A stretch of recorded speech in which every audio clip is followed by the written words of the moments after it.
We are just 15 minutes away from tip-off between Grace and St. Francis in this afternoon's Women's Basketball Crossroads League matchup. Stay tuned. Tip-off coming up shortly.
Thank you for joining us this afternoon as we have a huge Crossroads League showdown coming up shortly between the Grace College Lancers and Saint Francis Cougars.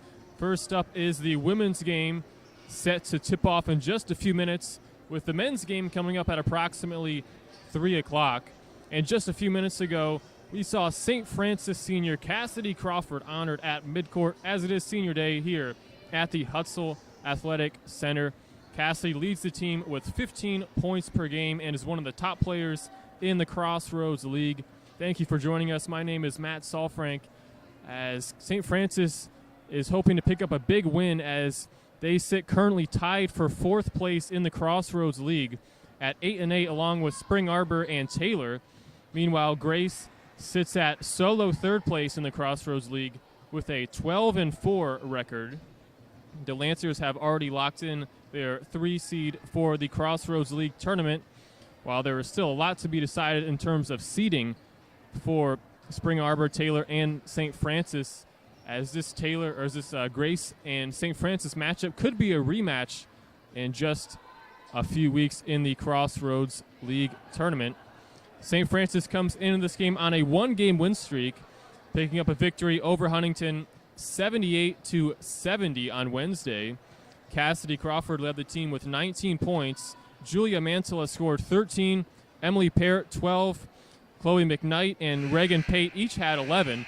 So a very balanced scoring attack from the St. Francis starting lineup. And for Grace, they come into this game 19-7 overall, 12-4 in the Crossroads League. They're 5-3 on the road. Grace is coming off of a win over Goshen, a hard-fought win on Wednesday, 69-56. They led all but 5 seconds of that game as Carly Feldman dominated once again with a 25-point, 18-rebound performance. Maddie Ryman was second on the Lady Lancers with 20 points, although she went down with an injury about midway through that 4th quarter, but she's warming up right now. Expect her to play at full strength today. This is the second meeting between these two teams this season, as back on December 3rd, quite a while away, Grace knocked off St. Francis 64-51. St. Francis is led by head coach Jeremy Henney. He's in his first season as the head coach of St. Francis, but he's been with the school for a while, as he spent the past 7 seasons as an assistant coach for the men's basketball team.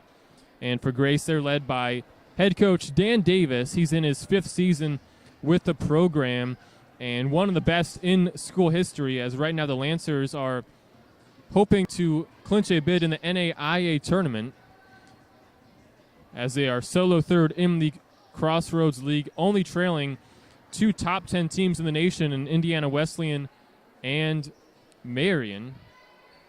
Tip-off coming in just a few minutes. But first, let's take a look at the starting lineups for each of these two teams. For the home team, St. Francis, they're going to be led by number 1, Emily Parrott, number 4, Cassidy Crawford, number 11, Chloe McKnight, number 15, Julia Mantilla, and number 22, Reagan Pate.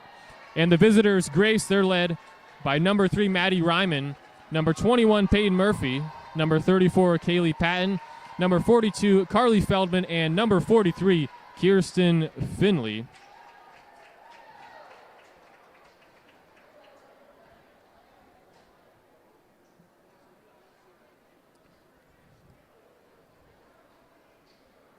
Coming up is the national anthem. So I'm going to step aside, but we'll be back with starting lineups in just a few minutes.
And there you have the starting lineups.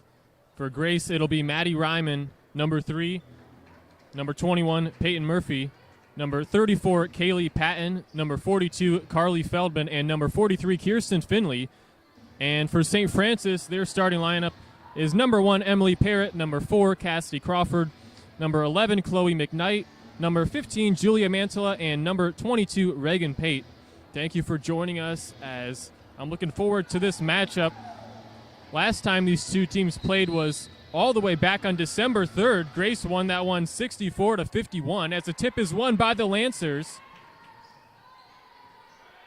There is Maddie Ryman, one of the team's leading scorers at 16 points per game. Patton to Feldman. Lost it, and it's stolen away by McKnight. Here comes Parrott at the Cougar logo. Dribbles to the left side. Parrott throws up a shot off glass. Miss, and Feldman just snatches that rebound away as she put up 18 rebounds along with 25 points in Grace's win on Wednesday against Goshen. She's won Crossroads League Player of the Week 7 times. That is number 42 for Grace, Carly Feldman. Murphy, an open 3 ball. It's good. Grace takes an early 3-0 lead over the Cougars.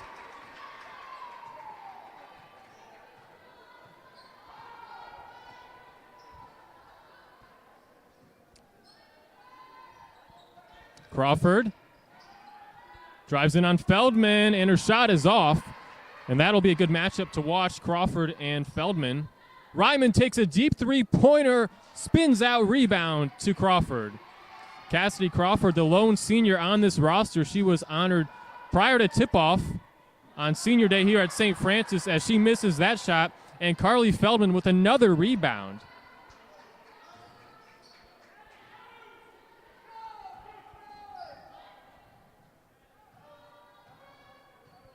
St. Francis comes in this game 12-14 overall, 8-8 in the Crossroads League.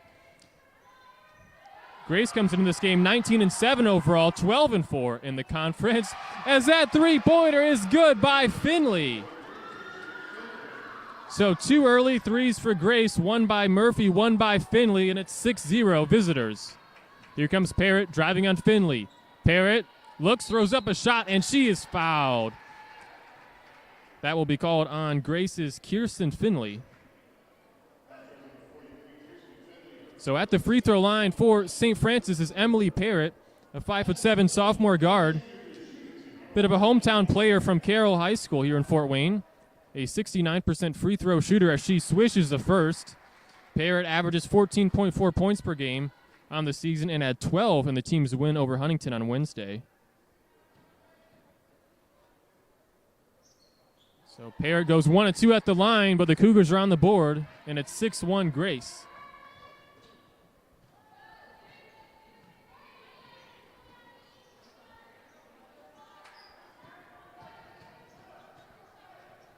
Here's Finley, out to Ryman.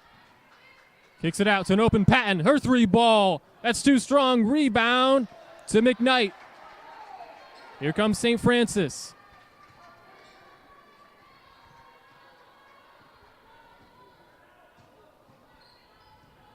Crawford drives in on Feldman. Now kicks it out, but stolen away by Patton. Out to Murphy, now to Ryman. She drives inside, throws it up off glass. That's a miss. Ball on the ground. Who has it, Murphy or Crawford? And the officials call a jump ball possession arrow going to St. Francis.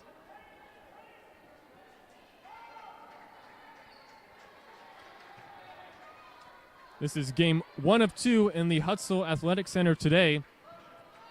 As up next after this one is the men's matchup between Grace and St. Francis. That'll be a fun matchup as Grace ranked 4th in NAIA. McKnight off glass shot is missed. Gets her own miss. Goes back up with it. And that's no good. Feldman brings down another rebound. Finley kicks it out. Murphy. Now over to Patton.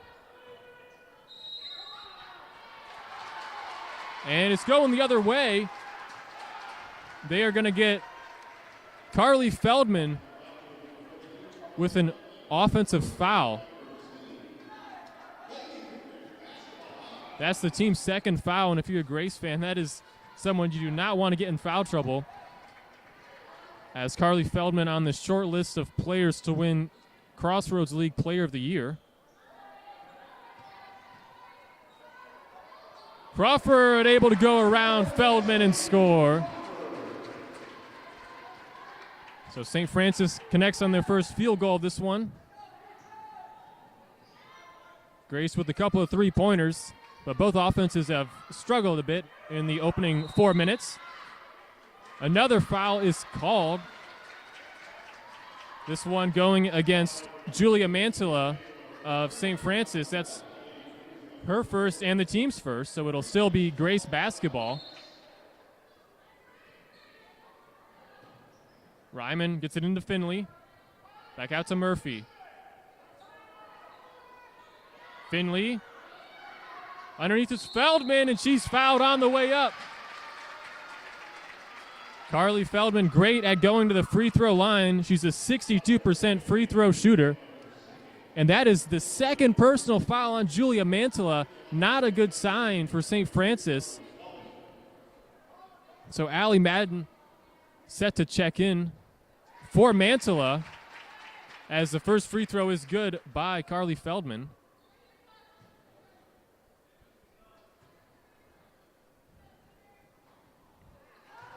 She misses the second. Rebound Crawford. So Madden still by the scorer's table. Julia Mantilla out there with 2 personal fouls. Parrott, it's deflected, knocked away, and stolen. Here comes Ryman. Kicks it out. Patton thought about the three, instead fires a pass underneath to Carly Feldman. Timeout is called by Jeremy Henney. And Grace with an early 9-3 lead, 5:25 to go in the first quarter. And for Grace so far, 3 players have 3 points. Feldman, Murphy, and Finley. And for St. Francis, Crawford has 2 points and Parrott has 1 point. St. Francis comes in this game averaging 66.7 points per game compared to Grace's 75.3. This is a Grace team that can put up points in a hurry. Both defenses are about the same average. St. Francis gives up 66 a game, and Grace gives up about 62 a game. But a slow start for the Cougars, just 3 points in the first about 4.5 minutes of this one.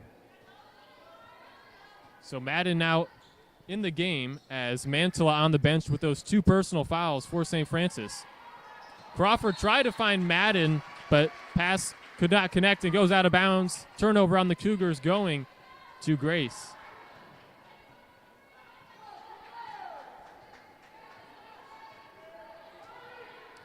Maddie Ryman's coming off a 20-point game on Wednesday. Foul is called underneath the basket. This one on Allie Madden of St. Francis. That's the team's 3rd.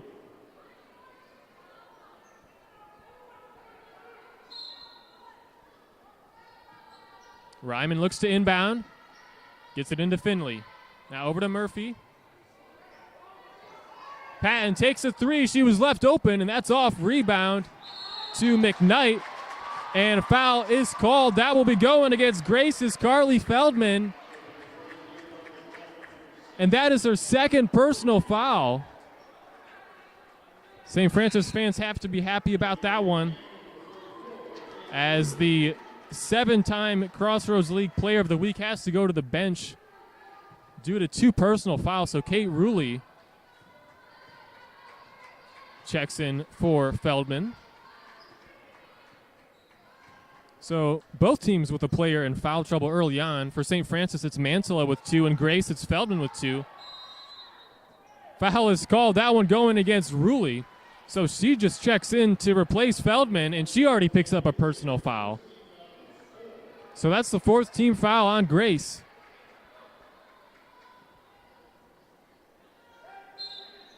Parrott to inbound for the Cougars. Looks. Eventually gets it into Crawford.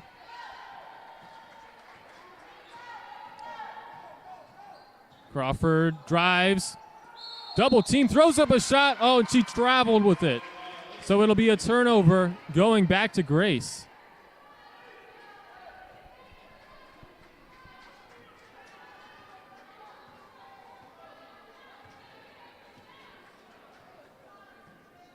Both offenses struggling a little bit these past few minutes. And I guess you could say really the entire first quarter to this point. As Ryman can't connect on that one. Madden able to corral the rebound. Now here comes Crawford. The team's leading scorer at 15 points a game.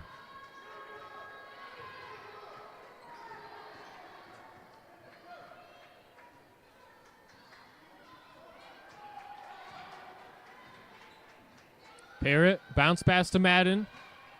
Around Rulli.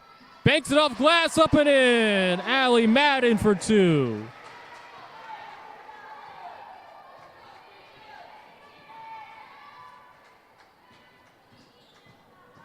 Murphy out to Patton in the right corner.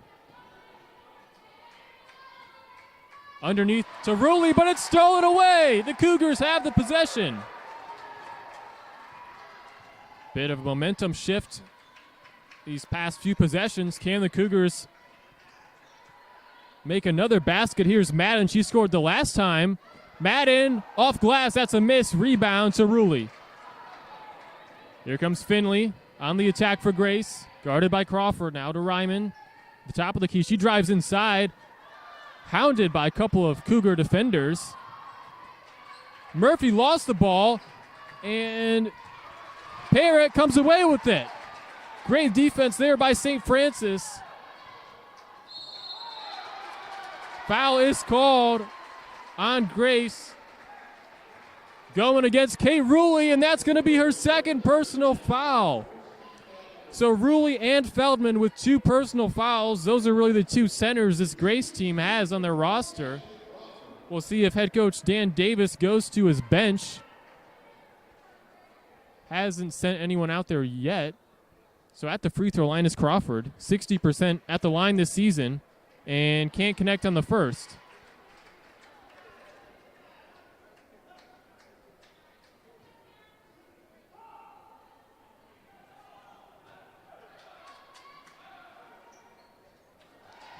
And she misses on both. Rebound Patton.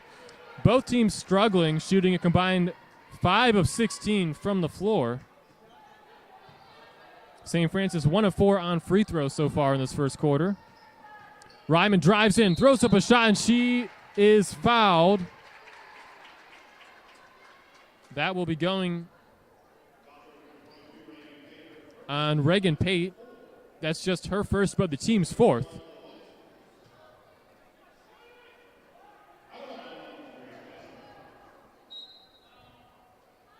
Ryman gets it into Rulli. Back out to Ryman. Takes the jump shot and swishes it. Maddie Ryman puts Grace in double digits.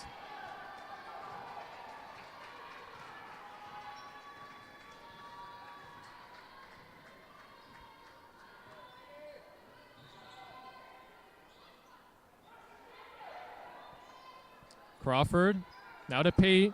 Guarded closely. Oh, what a step back. And spins out. Rebound by Finley. Maddie Ryman behind her back. Lost it. It's stolen away.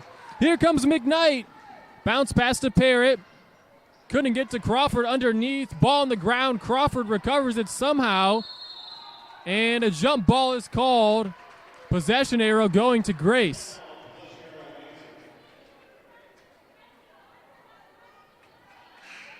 So checking in for the first time this game, Fatima Valiente.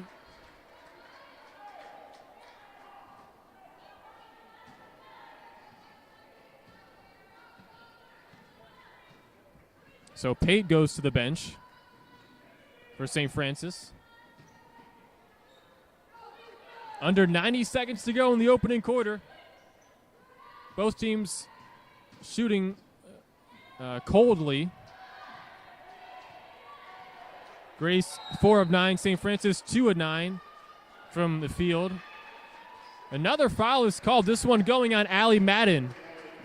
And that's going to be her second foul. I believe she's the fourth player to already rack up 2 fouls this game.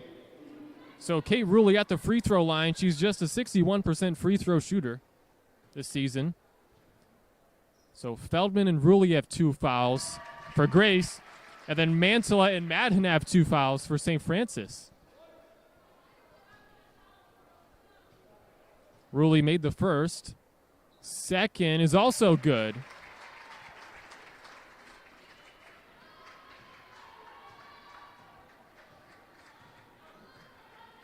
Each team with 4 turnovers in this first quarter. Madden couldn't find Crawford down low. Eventually she gets it to her. Here's Crawford. Tough shot, and she's fouled. 2 shots coming for Cassidy Crawford. Foul going against Grace's Kaylee Patton. And that is her second personal foul.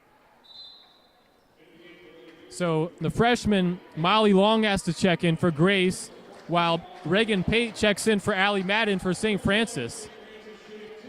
So Patton goes to the bench for Grace, and Crawford at the line again. Now 0-3 at the line this game. The senior forward from Tipton High School here in Indiana.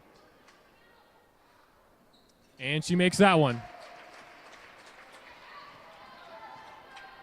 Under a minute to go here in the opening quarter. And so far it's Grace with a 7-point lead, but both teams in a bit of foul trouble. Grace with 3 players having 2 fouls. St. Francis with, I believe, 2 players having 2 fouls. Oh, you can't leave Murphy open in the corner, but she can't connect on that one.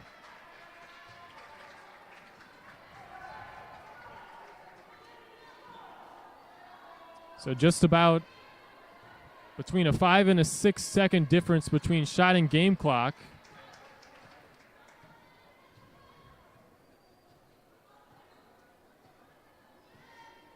Here's Emily Parrott, the sophomore, as she'll dribble this shot clock down.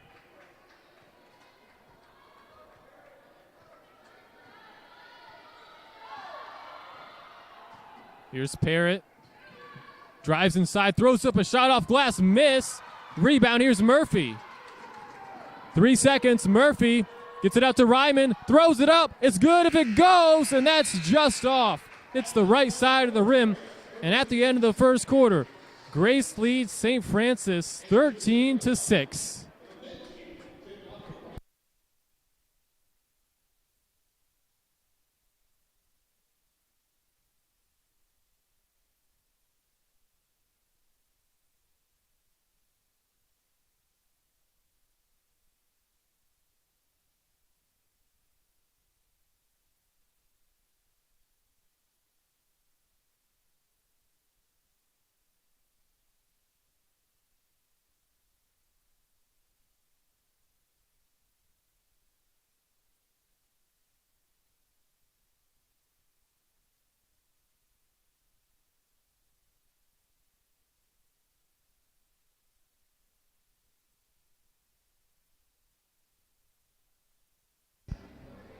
So getting set for the second quarter of action, Grace leading 13-6 over St. Francis. And if you had to ask me what the main story from that first quarter is, I'd say it has to be the foul trouble, as Carly Feldman and Kaylee Patton, along with Kate Ruley, each having 2 fouls for Grace, has just received the first quarter stats. Thank you to the stats people. It's not easy to keep track of all that. And then St. Francis with a couple of players in foul trouble as well, as Mantilla and Madden each with 2 fouls. So here's Crawford. Shot is missed. Rebound, Ruley. Here's Murphy. Hands it off to Ryman.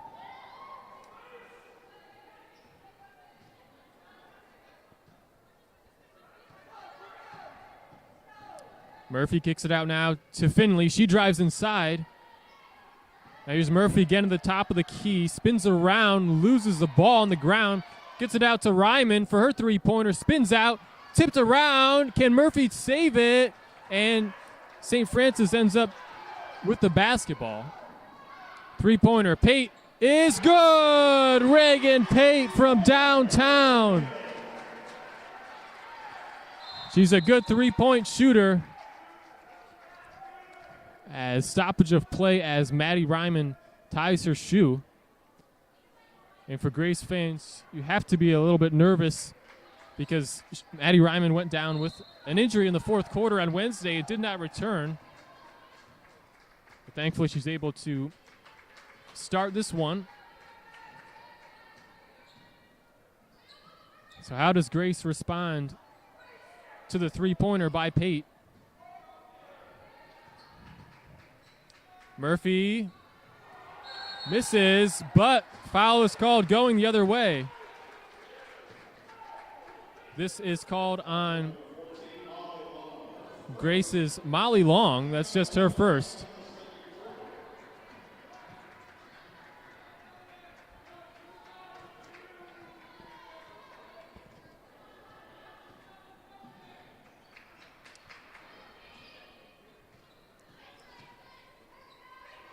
Parrott gets it to Crawford. Guarded by Ruley. Crawford off glass, up and in.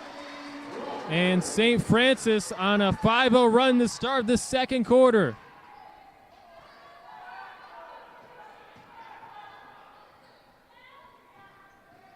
Finley out to Long. Kicks it out. Ryman takes a three-pointer. Too strong. Rebound pulled down by Pate. Parrott drives inside, off glass, and she ties the game! St. Francis on a 7-0 run to start this second quarter, already with more points scored in this second than the first, but Kirsten Finley able to answer with a three-pointer of her own, so Grace goes back ahead by 3. The offense is already heating up more in this second quarter than in the first. As a great start for the Cougars. Crawford. And she traveled.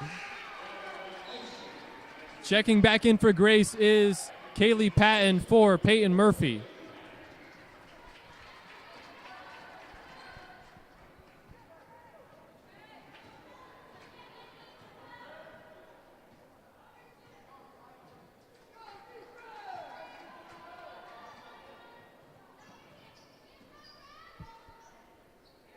Ryman takes another three-pointer, and that one's good. Back-to-back three-pointers for Grace, and they go up by 6. So St. Francis goes on a 7-0 run to tie the game, and then Grace hits back-to-back threes, and now they're up by 6. McKnight drives in Ryman. Shot off glass is good.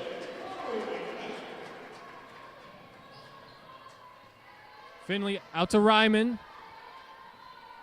Knocked down a three-pointer on the previous possession. Can't she do it again? And that one spins out. Rebound, Valiente.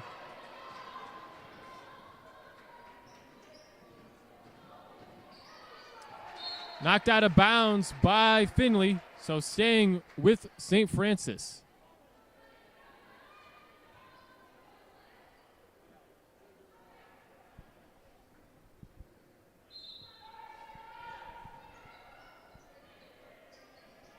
Inbound goes to Crawford. Backs down Patton. Shot off glass. Misses. Rebound Patton. Ryman. Long in the right corner for 3. It's good. The freshman knocks down the right corner 3 ball. And Grace up by 7 now. Lancers on a 9-2 run after St. Francis went on a 7-0 run to start this second quarter. Crawford, Valiente gets it to Crawford. Crawford, out Pate, her three ball, it's good! And timeout is called by St. Francis. And both teams, after a slow start offensively in that first quarter, starting to knock down some shots. 22-18 Grace right now. Once again, thanks for joining us. As leading Grace with 6 points is Kirsten Finley. Maddie Ryman has 5. And leading St. Francis is Reagan Pate with 6 points. Cassidy Crawford has 5. Grace is 5 of 13 from three-point range this game. St. Francis 2 of 2. So Grace with 11 more attempted threes than St. Francis early on. Grace has assisted on all 7 of their made shots so far, compared to just St. Francis 2 on their 7 made shots. Both teams with 5 turnovers. And so St. Francis, Madden and Mantilla have 2 personal fouls, and for Grace, Feldman and Patton have 2 personal fouls. I believe they changed the foul that was originally to go on Rulli to a different player, so Rulli is just listed as 1 personal foul instead of the 2. So out of that timeout, it will be Grace basketball.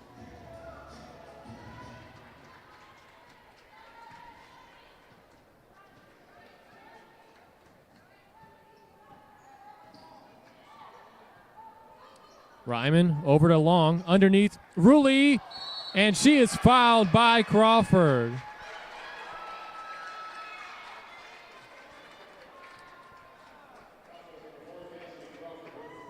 That's just the first foul on Cassidy Crawford, but I guess also the team's first this quarter. 2 shots for the sophomore Kate Rulli, averages 5.2 points per game on the season, misses the first free throw.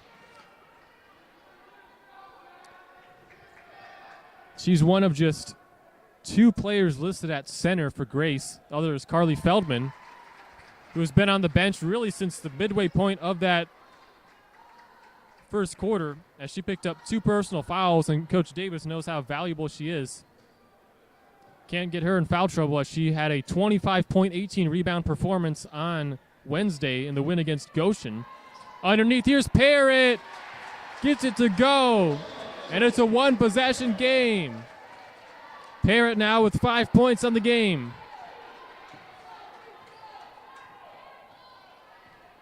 St. Francis scored 6 points in the first quarter, already with 14 here in the second, and we're just past the halfway point.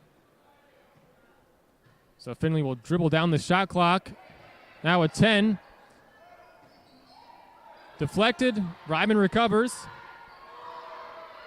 3 on the shot clock. Ryman has to put something up. She does, and that's off. Rebound going to McKnight. Parrott underneath Valiente. Back out to Parrott. Gives it to Crawford. Valiente's open for a 2-pointer. That's off. Rebound Ryman.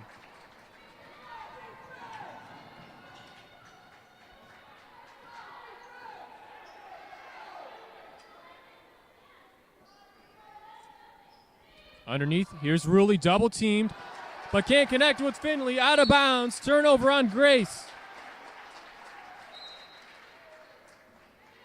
Checking into the game for the first time for St. Francis is Carly Culberson, as Valiente goes to the bench. Peyton Murphy set to check in for Grace, as Molly Long will go to the bench after a productive few minutes for the freshman.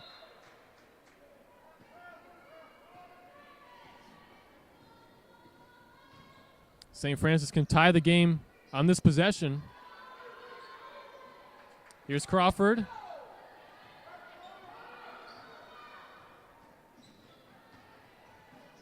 Deflected out of bounds by Murphy.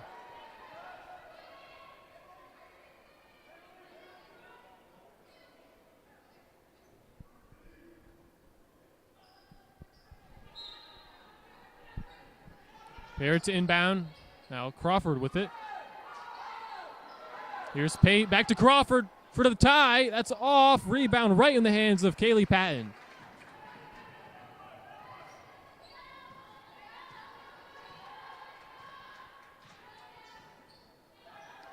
Ryman gets it back from Patton. Here, gives it to Patton again. Patton, tough shot off glass. Misses. Offensive board, Ruley. She puts it up and misses that one. Rebound, Crawford.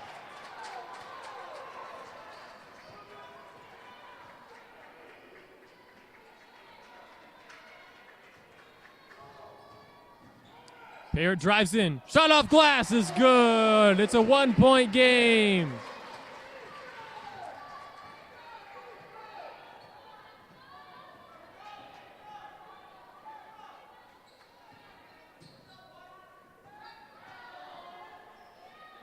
Ryman thought about the three.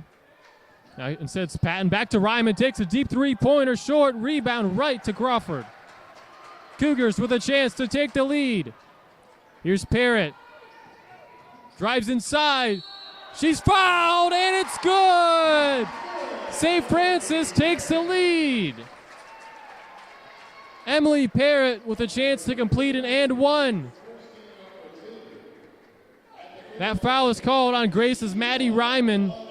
So Emily Parrott now with 9 points in the game. A 69% free throw shooter. Valiente checks in for Pate for St. Francis. And Parrott can't convert on the and one.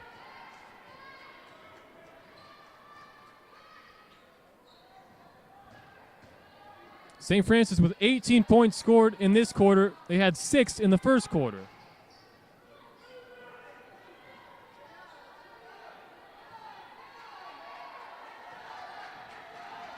Finley, out to Ryman.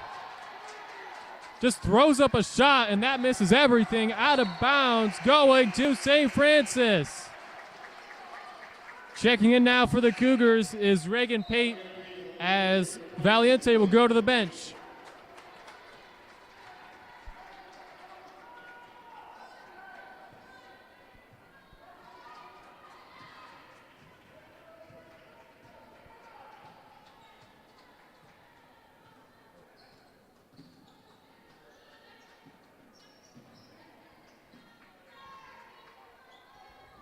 Crawford has it at the top of the key. She drives inside now. Off glass is up and in by Crawford. The senior now with 7 points, and St. Francis leads by 3. Finley to the basket. Shot is no good. Rebound McKnight. Deep three-pointer by Pate. Miss. Offensive rebound McKnight. And the Cougars have really dominated this second quarter. So what a spin move. And it's up and in. That was Culberson. 5-point lead for St. Francis. Outscoring Grace 22-10 here in the second quarter. Patton. Shot is up and it's good. She's fouled as well. Foul against Chloe McKnight. That's her first. So Kaylee Patton, 83% free throw shooter at the line. As Molly Long set to check in. First free throw, or the free throw no good. It was just a 1-and-1. Or excuse me, she missed the and one opportunity. Shot clock and game clock almost exactly the same. So the Cougars can really hold for the final shot of this quarter. Parrott drives in to McKnight. Pate at the buzzer. Oh, nearly banks it in. What a second quarter from St. Francis. They outscore Grace 22-12. and now have a 3-point lead going into the break. The second half will be coming up in just about 15 or so minutes from now. So I'm going to step aside to take a break and catch my breath, but when I come back, I'll have some first half stats and preview the second half.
And it's currently halftime between Grace and St. Francis, with the home team Cougars leading the visiting team Lancers.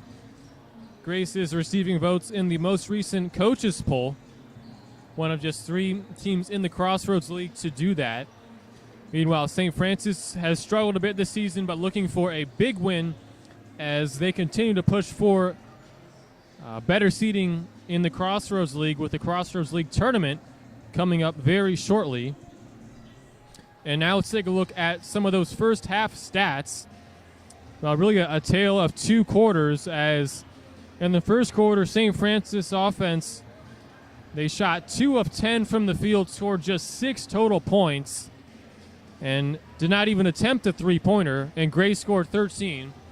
So Grace led by 7 after 1, but the second quarter was a lot different than the first, as St. Francis scored 22 points compared to just Grace's 12. The Cougars shot 10 of 16 from the field in that second quarter. Grace shot 4 of 14 in that second quarter from the field. So a 22-12 second quarter by St. Francis, and they lead 28-25 at half.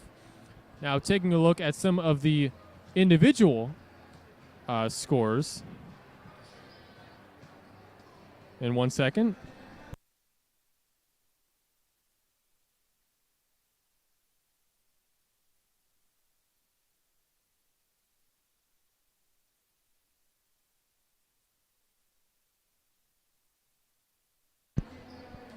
So the individual scores for St. Francis: Emily Parrott leads the team with 9. Cassidy Crawford has 7. Reagan Pate has 6. And then 3 players have 2 points: Chloe McKnight, Carly Culberson, and Allie Madden. St. Francis had to deal with some foul trouble, as Julia Mantilla and Allie Madden each have 2 personal fouls and played limited minutes, as Julia Mantilla only played 5 minutes in that first half, and Allie Madden only played 4 minutes in that first half. Overall, St. Francis shooting 12 of 26 from the field, 2 of 5 from 3, and 2 of 7 from the free throw line. They had 5 turnovers. And for Grace, they were, everyone that played so far has scored. They were led by 6 points from Kirsten Finley, 5 points from Maddie Ryman, and then 4 players had 3 points for Grace: Peyton Murphy, Carly Feldman, Molly Long, and Kate Ruley. And Kaylee Patton had 2 points. So overall, Grace shot 8 of 25 from the field in that first half, 5 of 15 from 3, and 4 of 7 from the free throw line. St. Francis out-rebounded Grace 18-16. Grace had 7 assists compared to St. Francis 2, and Grace had 6 turnovers. And really the big difference in this game has been points in the paint. St. Francis with 20, Grace with just 4. And if you've watched Grace basketball this season, you know they love to go in the paint and feed the ball to Carly Feldman, who put up 25 points and 18 rebounds on Wednesday. But she had limited minutes, just 5 in that first half due to foul trouble. She scored 3 points and had 4 rebounds. So we'll see if she can capitalize off of more minutes here in this second half, as she's someone that has won the Crossroads League Player of the Week 7 different times this season. She just needs 1 more to tie the all-time record, which was set by Kendall Bradbury when she did it twice in 2017-18 season and then the season following that. So there's 2 weeks to go in the regular season. Well, I guess this is the end of the second to last week. Next week is the last week of the regular season. And as I said earlier, Carly Feldman, one of the favorites to win Crossroads League Player of the Year. I'd say probably on the short list of 3 or 4 players. And for her to only have 3 points in that first half and play 5 minutes due to foul trouble, that's something to keep an eye on, as the Cougars have done a good job battling back in that second quarter to score 22 points and take a 3-point lead going into halftime, as we're just about a minute away from the start of the second half. Thanks for joining us, as coming up shortly is the men's game between Grace and St. Francis. Grace is ranked as the number 4 team in the country in NAIA. Once again, Emily Parrott led St. Francis with 9, and Kirsten Finley led Grace with 6 points in that first half. Grace's largest lead was 8, and St. Francis' largest lead was 5.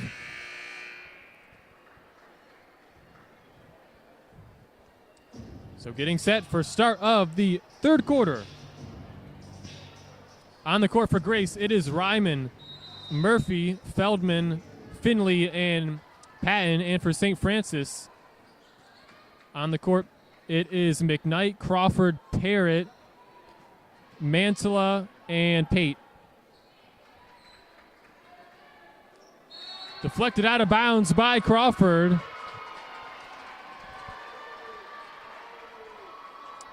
Oh, they're actually going to get a foul, I believe. So Mantilla picks up her third personal foul. She played very limited minutes in that first half, as out of bounds again, deflected by Crawford. And you can already see St. Francis making a great effort to stop the ball from going to Carly Feldman, as Ryman's 3 is off. Offensive rebound is Finley has it. Now Patton. And in the Goshen game on Wednesday, Feldman just dominated for Grace, as no one's really able to match up with her. But so far, the Cougars have done a nice job to start this third quarter, as Mantilla is guarding Feldman. Finley misses that rebound to McKnight. Here's Parrott across the timeline, as this game is completely flipped around in a first quarter that saw St. Francis struggle to even score the ball. They put up 22 points in the second quarter, as neither team has scored yet here in this third. But Emily Parrott is fouled. Kirsten Finley picks up her second personal foul. So the sophomore Parrott at the free throw line. She led Carroll to a 25-3 record as a senior in the 2020-21 season. She won the Summit Athletic Conference and won a regional championship for the first time in Carroll's history since 1998.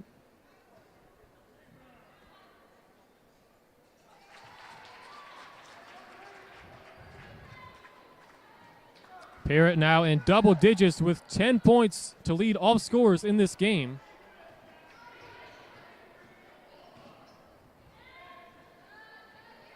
Patton takes a free throw line jumper off the back iron, rebound to Crawford.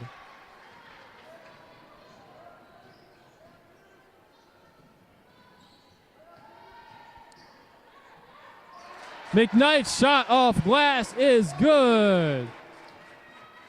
And St. Francis with their largest lead of the game now at 6 points. Finley drives in and stripped away. Parrott with the steal. Parrott looks and converts.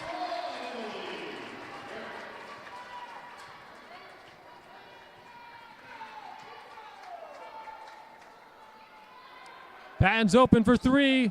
That's short. Rebound to Parrott.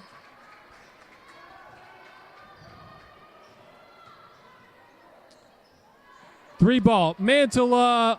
That's off. So St. Francis is on a 27-12 run, dating back to really the start of the second quarter. And a foul will be called on Grace. That is on Carly Feldman. So that's her third. She only played 5 minutes in the first half. Grace's leading scorer. So checking out is Mantilla, and into the game is Madden.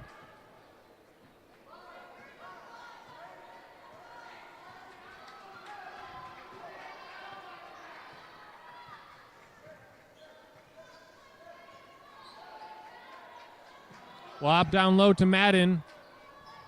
Ball on the ground and stolen away by Grace. Here comes Ryman now. Murphy takes a three-pointer. That's off. Patton with the board. Crawford. McKnight for three. Can't bank it in. Rebound right in the hands of the junior, Feldman, for Grace. And Coach Dan Davis takes a timeout as his team really struggling this third quarter. Have not scored yet in this third quarter.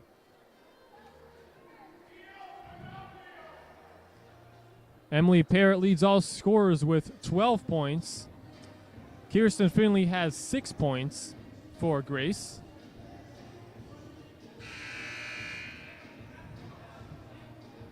And the regular season coming to a close for both of these teams, and still a lot on the line in the Crossroads League seeding.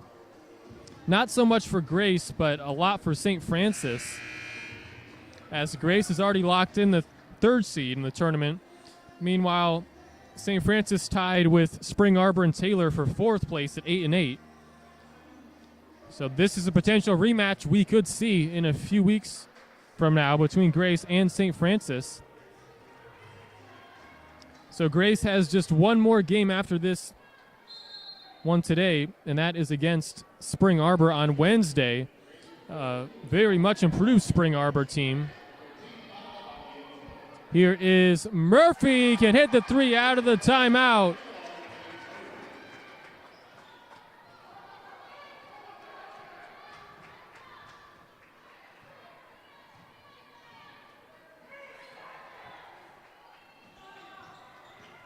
Valiente now to Crawford.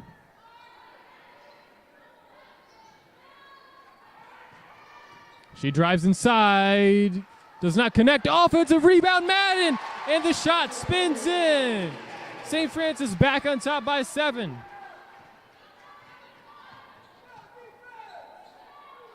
And to continue that thought of the regular season ending, St. Francis has just one more game as well, which is on Wednesday, that one at Bethel. Grace hoping to make the NAIA tournament.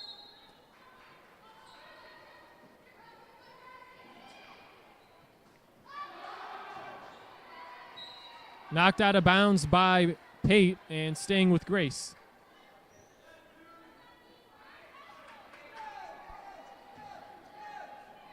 Murphy to inbound for the Lancers. Here's Finley. Back to Murphy. In the left corner is Patton. Murphy hands off back to Patton. Finley drives, left-handed shot is off. Rebound, Feldman, and she scores. And when she's on the court, she is a big difference maker, as Coach Davis electing to keep her out there despite the 3 personal fouls. She played very limited minutes in that first half, just 5. She's got to be careful there, as Crawford with the basketball now for St. Francis. A 3-second violation is called, and Grace will be getting possession.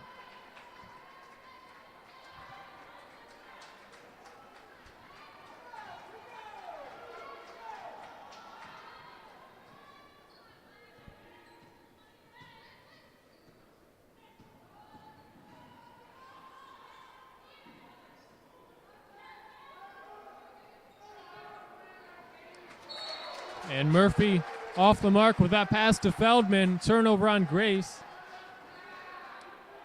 And the Lancers put up 13 in the first quarter, but just 17 over the next quarter and a half, as their offense has struggled. Meanwhile, St. Francis offense has heated up.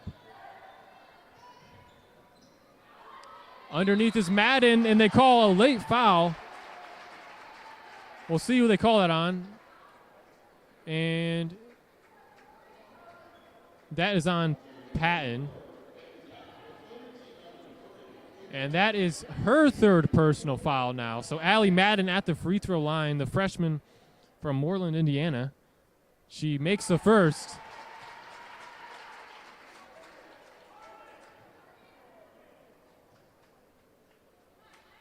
And the second is also good.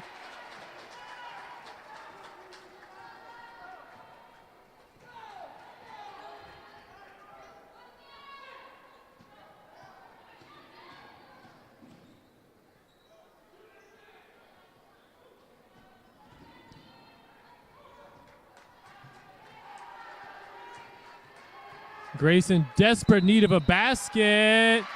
And it's good by Patton, and she's fouled. Basket counts, foul going against Reagan Pate. And that is her second. Team second. So at the free throw line is Kaylee Patton with one shot. And that is good. She's now up to 5 points for the game.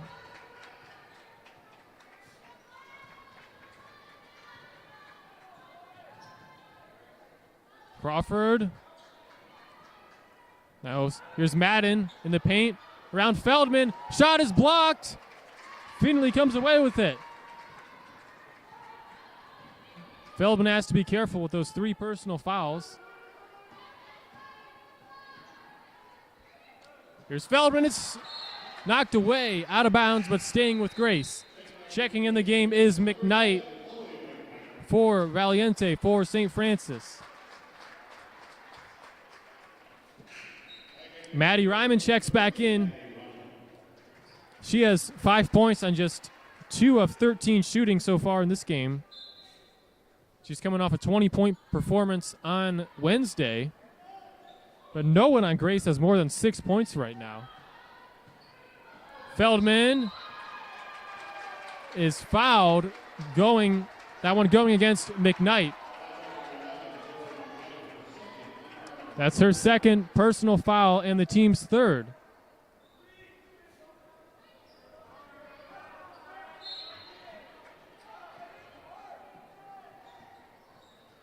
Ryman. Finley was open, didn't take the three. Instead, here's Long. Fires a three-pointer. It's good! Molly Long cuts it to a 1-point game.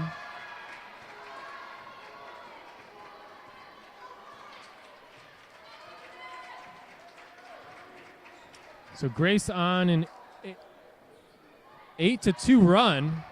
Here's Madden.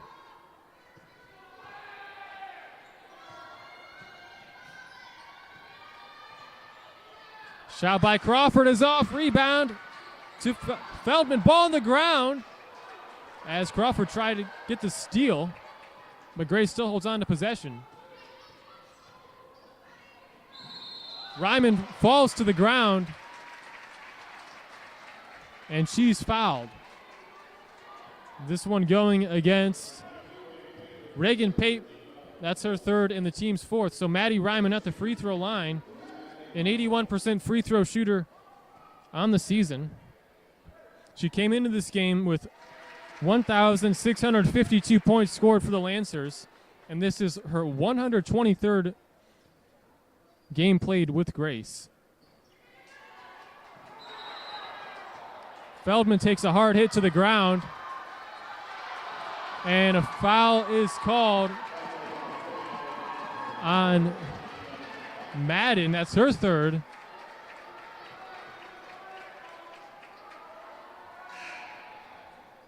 So Mantilla will check in for Madden.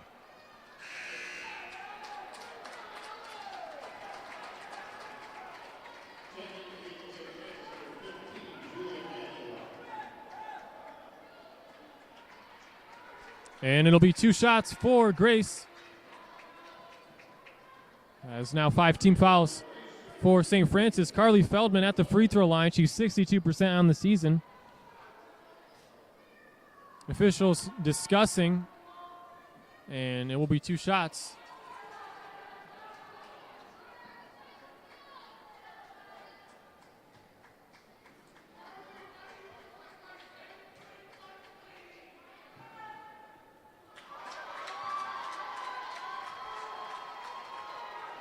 First free throw is off by Feldman.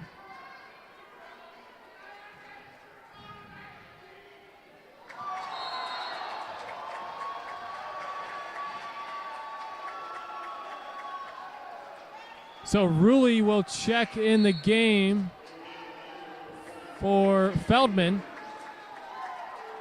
as Feldman goes to the bench with 3 fouls.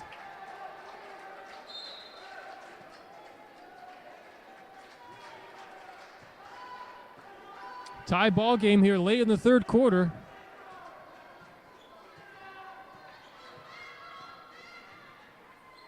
Parrott converts.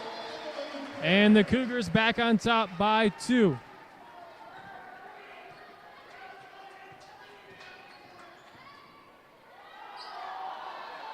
Underneath Rulli, shot is good, and she ties the game.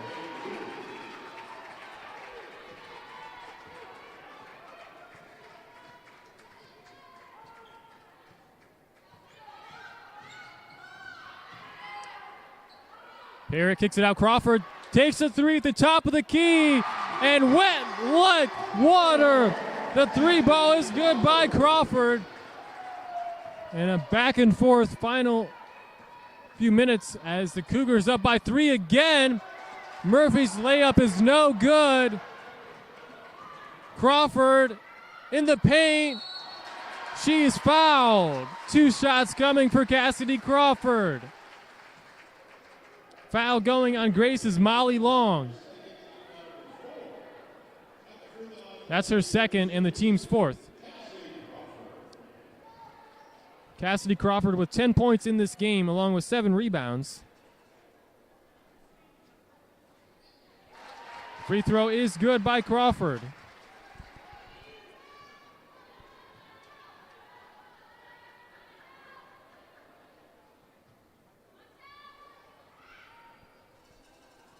And the second one drops. So a quick 5-0 run for Saint Francis. And they're back ahead by 5.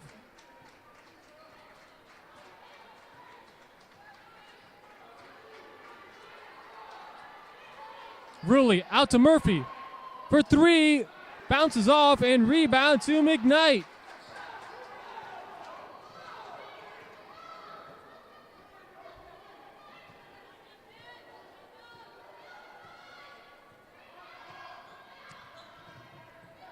Parrott out to Mantilla. Her 3-pointer is off. Rebound to Maddie Ryman.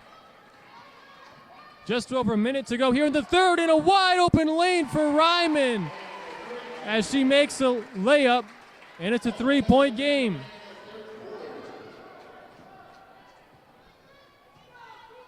And Coach Henney tells his team to hold the ball, perhaps take some time off this shot clock. But here's Parrott, lost the ball. Murphy has it on the ground, hands it off to Rulli, and Grace comes away with it. Here comes Ryman. Pulls up for 2, can't bank it in. Tipped around, and foul called on Grace. That one going on Rulli. It will be her second. And the team's 5th. So free throws now coming. Shelton checks in for the first time this game for St. Francis as Mantilla goes to the bench. So it'll be Pate at the free throw line. She has 6 points so far in this game. She's an 83% free throw shooter on the season, pretty good. She put up 11 points in the team's win over Huntington on Wednesday.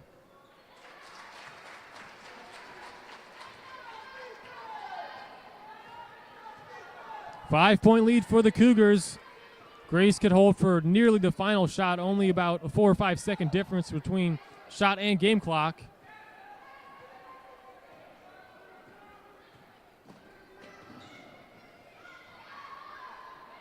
Finley, longs open, takes a 3 ball, and it is off. Offensive rebound Murphy, but she misses the shot, and out of bounds going to St. Francis. Shot clock is off.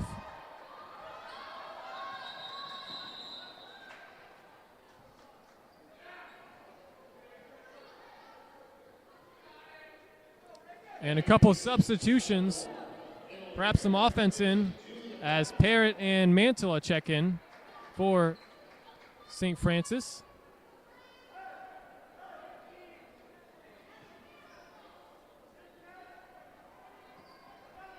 Here's Crawford. 5 seconds. Crawford out to Parrott for three. That's off. Rebound Murphy. And the time expires in the third as St. Francis clinging to a 5-point lead over Grace, 46-41. Fourth quarter coming up in just a moment.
Fourth quarter of action about to start as St. Francis continuing to put on the points as they scored a combined 40 points in the second and third quarters after just putting up 6 in that first quarter.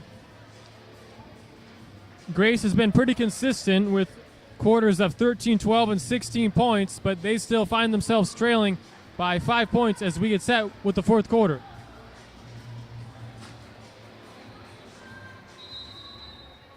In that third quarter, St. Francis shot 5 of 12 from the field. Grace 6 of 17. Grace's leading scorer is Maddie Ryman with 8. Meanwhile, the Cougars have 2 players in double digits with Parrott 14, Crawford 12.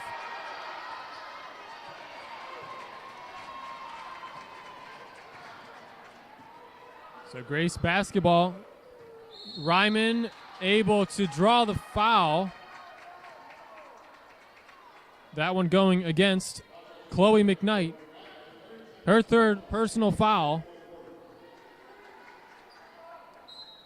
So out there for Grace is Ryman, Feldman, Finley, Long, and Patton. And for St. Francis, it's Parrott. Well, turnover on Grace. So out there for St. Francis is Crawford, Parrott, Mantilla, Pate, and McKnight.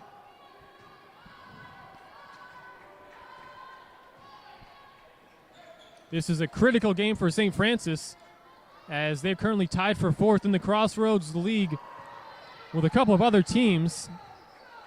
Meanwhile, Grace is locked into that third spot.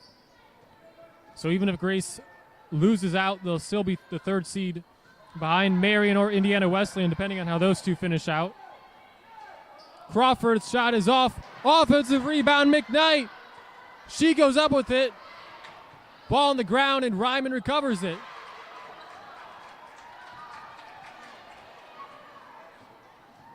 Long drives baseline, and she's fouled.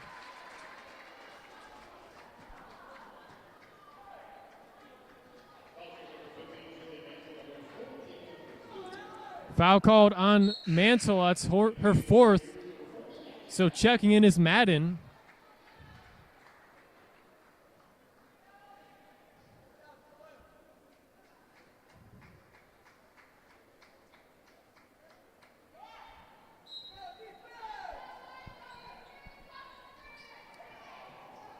Ryman throws it in to Feldman.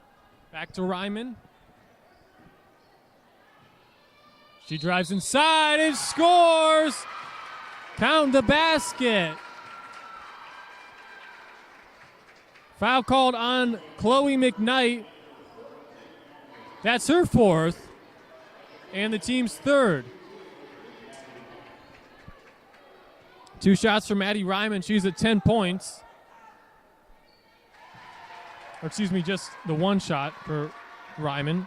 Now at 11 for the game. And 2 of 3 at the free throw line. So it's a 2-point game. St. Francis on top by 2.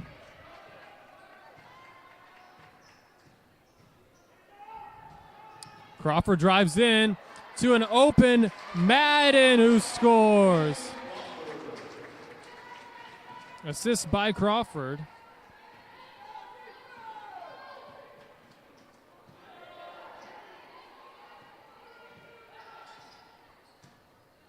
Patton thought about the jump shot. Instead, she gets it back and takes a 3-pointer, and it's good by Patton. 1-point game. St. Francis has really controlled most of this second half. About a quarter in a few minutes.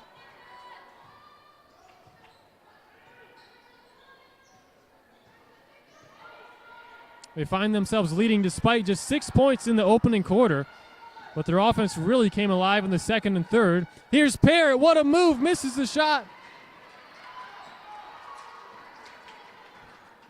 And Grace with possession.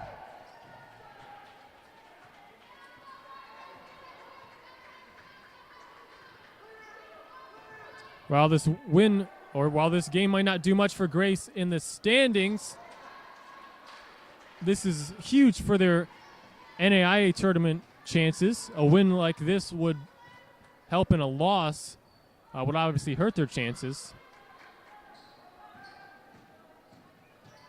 Here comes McKnight. She falls to the ground as it goes out of bounds, and staying with St. Francis. Checking into the game now for Grace is Peyton Murphy as Molly Long heads to the bench.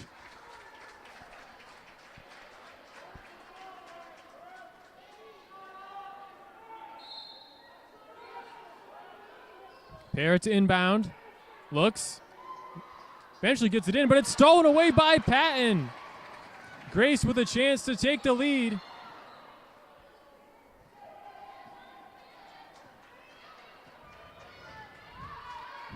The Lancers won this matchup back on December 3rd, 64-51. That one in Winona Lake.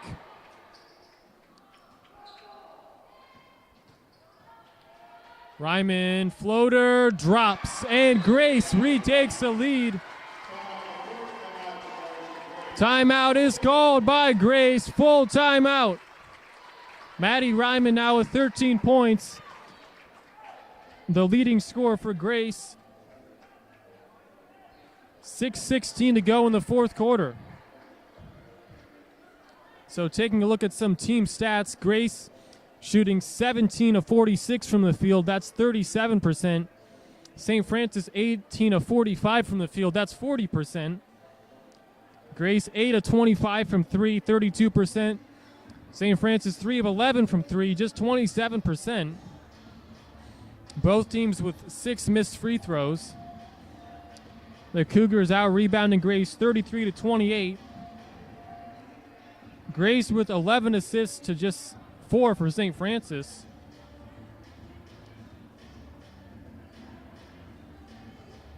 Grace with 10 turnovers, St. Francis 9. As we'll see who can close out strong over these final 6 minutes and change to go in the fourth quarter. This has been a thrilling game so far, and don't go anywhere, because coming up next is the men's game between Grace and St. Francis. It was a close one back when those two met in Winona Lake quite a while back. It'll be St. Francis basketball trailing by 1.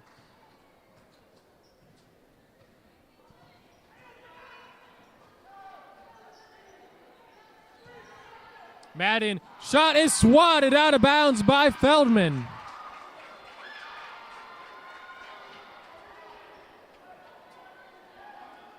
Feldman on the court with 3 fouls, and for St. Francis on the court is Peyton Madden with 3 fouls, while McKnight has 4. Three-pointer is good by McKnight.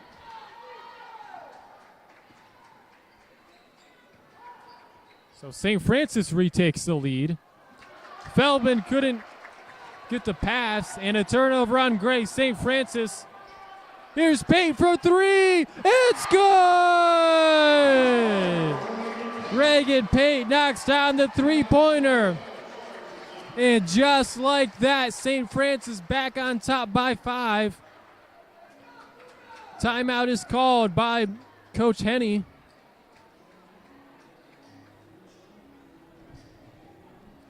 So the Cougars have a pretty well-balanced scoring attack right now, as they have 3 players in double digits. Parrott 14, Crawford 12, and Pate 11. Meanwhile, for Grace, Ryman leads the team with 13, but Patton has 8 and no one else with more than 6.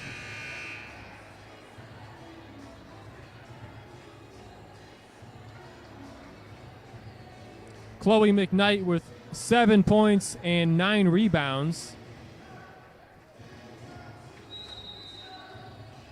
So out of the timeout, it is Grace basketball. Quick 6-0 run for the Cougars, as Grace looking to answer.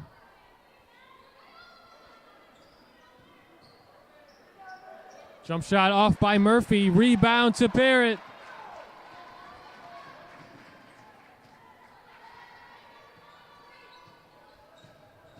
Parrott drives in. Shot is off, gets her own miss. Hands it off to Crawford. Ball's on the ground.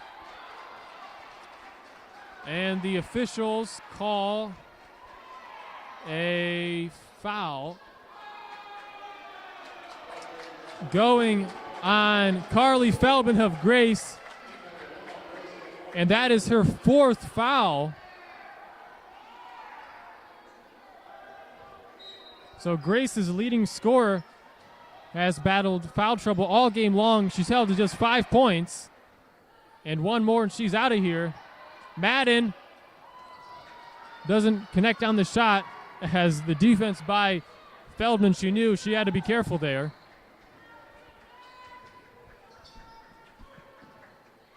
Murphy over to Finley.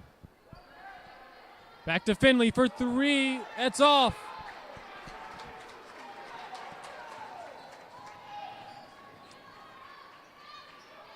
Crawford gets it down low to Madden. Around Feldman. The shot spins out. And a jump ball is called. Possession arrow going to Grace. The Cougar fan sitting right in front of me wanted a foul on Feldman, and it was definitely close. So now in the game is long, I believe. So Finley on the bench for Grace.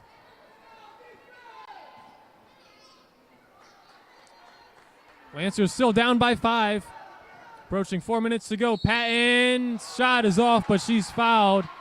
2 shots coming for the junior. Foul on Crawford, just her 2nd. And the 4th team foul on St. Francis. Patton, an 83% free throw shooter, makes the first, and she's now up to 9 points, the 2nd leading scorer for Grace. She also has 5 rebounds and 3 assists in this one. And she makes both.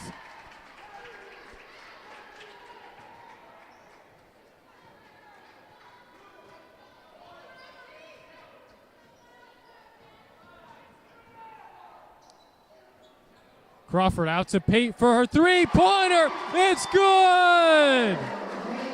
Pate knocks down another 3-pointer.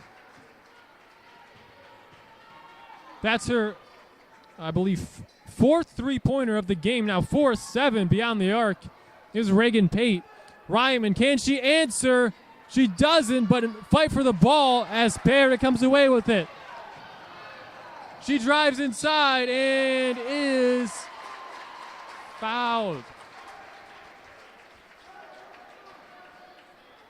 That foul called against Kaylee Patton of Grace. That's now her fourth. Feldman also with 4 for Grace, and McKnight has 4, as well as Mantilla with 4 personal fouls. So everyone's in foul trouble, basically, for these two teams. Parrott now with 15 points, make that 16, leading all scorers.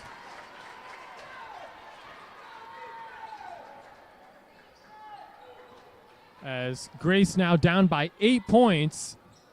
Ryman for 3, that's off. And what a hustle play by Molly Long as she's able to save it, throw it off the defender. So checking back in is Finley for Grace. Murphy goes to the bench. Maddie Ryman struggling, just 5 of 19 from the field this game and 1 of 11 from 3. She throws it into Patton.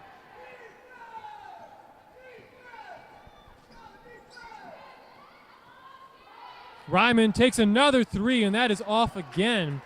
She's now 1 of 12 beyond the arc. It's just a poor shooting day compared to her standards, which are very good normally. 8-point lead for St. Francis, and Grace's offense has struggled to knock down some shots these last few minutes. Crawford drives inside. Around 2 defenders. Shot is off. Feldman able to pull down the rebound. Ryman's open for 3 again. That one is good.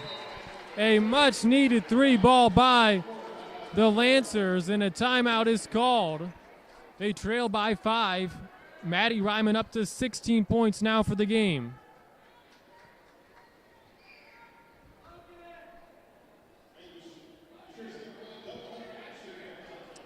Grace with just 16 points in the paint of their 54. Meanwhile, St. Francis with 30 of their 59 coming in the paint.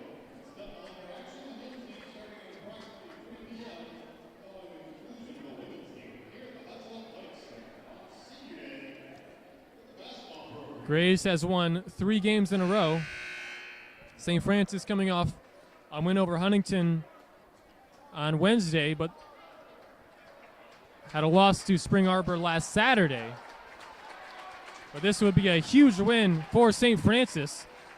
In fact, no team except for Marion or Indiana Wesleyan have beaten Grace in the Crossroads League this season. So this would be a very significant win for the Cougars. Grace receiving votes in the coaches poll and 3rd in the Crossroads League.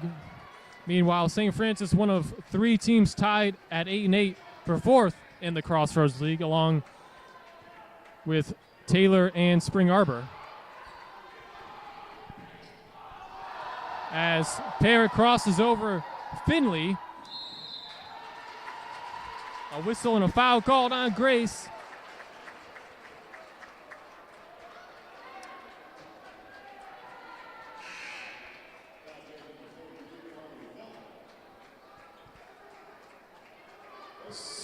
So the foul is called on Feldman, and she is out of here with 5 fouls.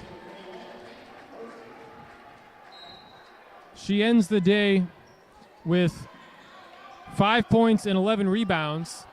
As that shot is missed, rebound Murphy. A dangerous pass as it's a turnover on Grace.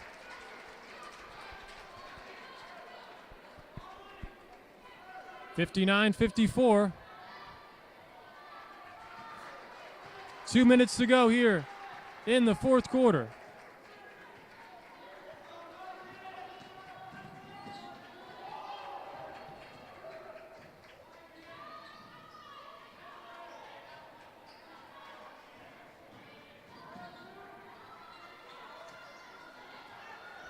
Three ball is good by McKnight.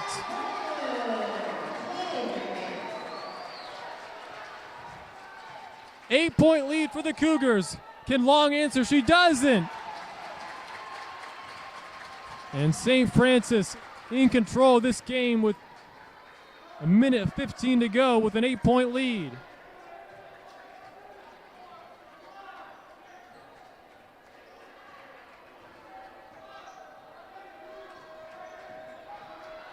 Crawford is fouled by Patton, and that is her 5th foul. So first Feldman fouls out, then Kaylee Patton. So Kate Rulli has to check in for Grace.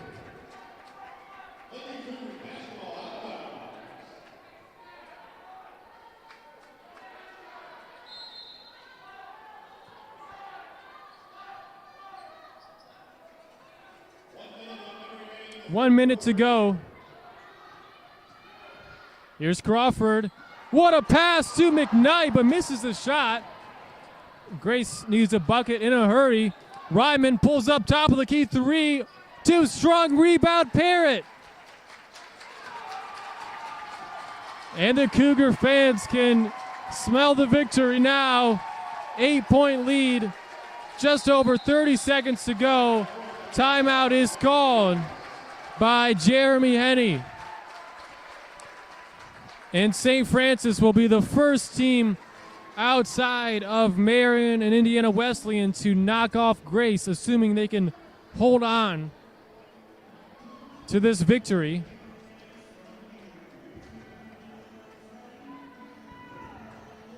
Up next for St. Francis is Wednesday at Bethel, and up next for Grace,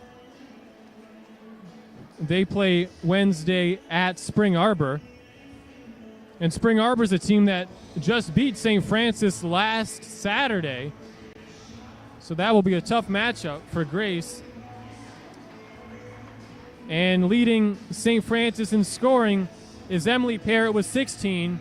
Reagan Pate has 14. Cassidy Crawford 12. Chloe McKnight 10. For Grace, they're led by Maddie Ryman 16 and Kaylee Patton's 10.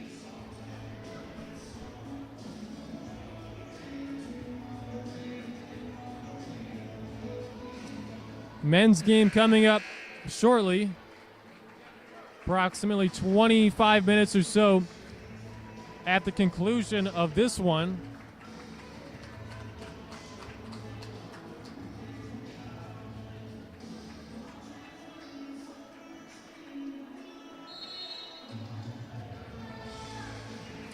Mantilla inbounds to Pate.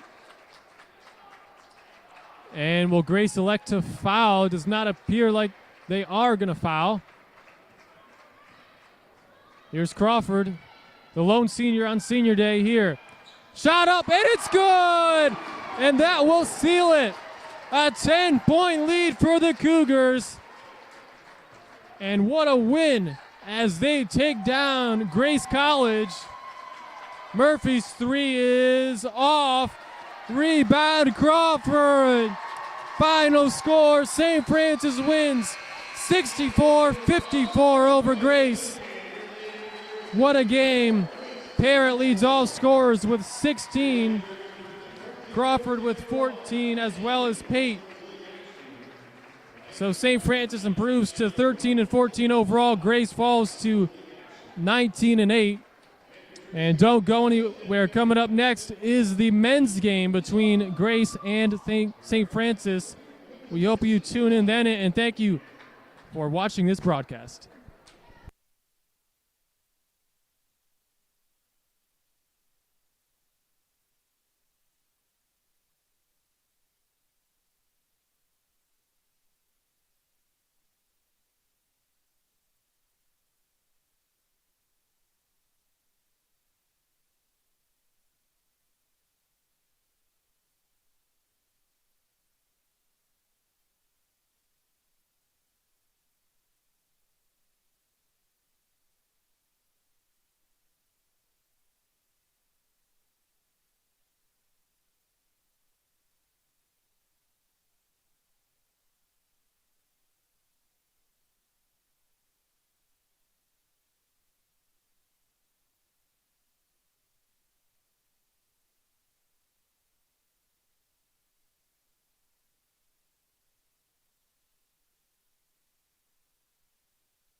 And welcome live to the Hutsville Athletic Center on the campus of Saint Francis in Fort Wayne, Indiana, as we get set for a huge NAIA men's basketball showdown between two Crossroads League opponents in the number 4 ranked Grace College Lancers and the Saint Francis Cougars.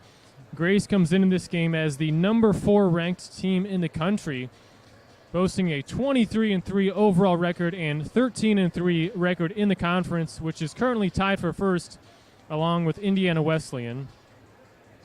St. Francis enters this game with a 13-13 overall record and 6-10 record in the Crossroads League, which is currently 8th place. In the game that just concluded about half an hour ago, we saw the St. Francis women defeat Grace 64-54. We'll see if the men are able to pull off an upset as the women were and knock off a very highly ranked Grace College team. Well, taking a look at the starting lineups for each of these two teams, first for St. Francis, it will be Brandon Northern along with Zane Burke, Dan McKeeman, Antoine Cushenberry, and Brayton Bailey.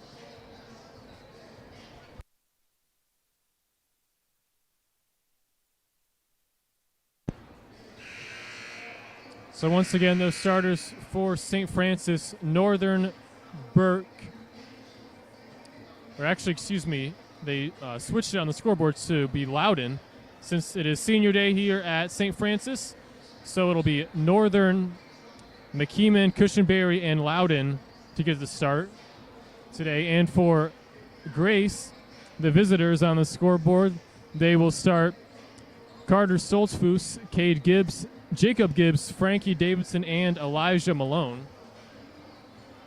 Grace is coming off of a 91-67 win against Goshen on Wednesday, and St. Francis is coming off of a close loss to a very good Huntington team, 86-78. That one was also on Wednesday. So after today, each of these two teams just have one more game to go in the regular season. Grace will play at Spring Arbor next Saturday, and St. Francis will play at Bethel next Saturday. So still a lot to play for both of these teams in terms of seeding for the Crossroads League tournament, as Grace is led by head coach Scott Moore. The Lancers average 84.4 points per game, give up 68.5 points per game. They shoot 53% from the field, 34% from three, and 73% from the free throw line. St. Francis, led by head coach Chad Lacrosse, they average 76 points per game, give up about 74.5 points per game. They shoot 44% from the field, 34% from three, and 76% from the free throw line. This game was close the last time these two teams met, which came quite a while ago. It was all the way back on December 3rd. Grace won that game in Winona Lake 72-65.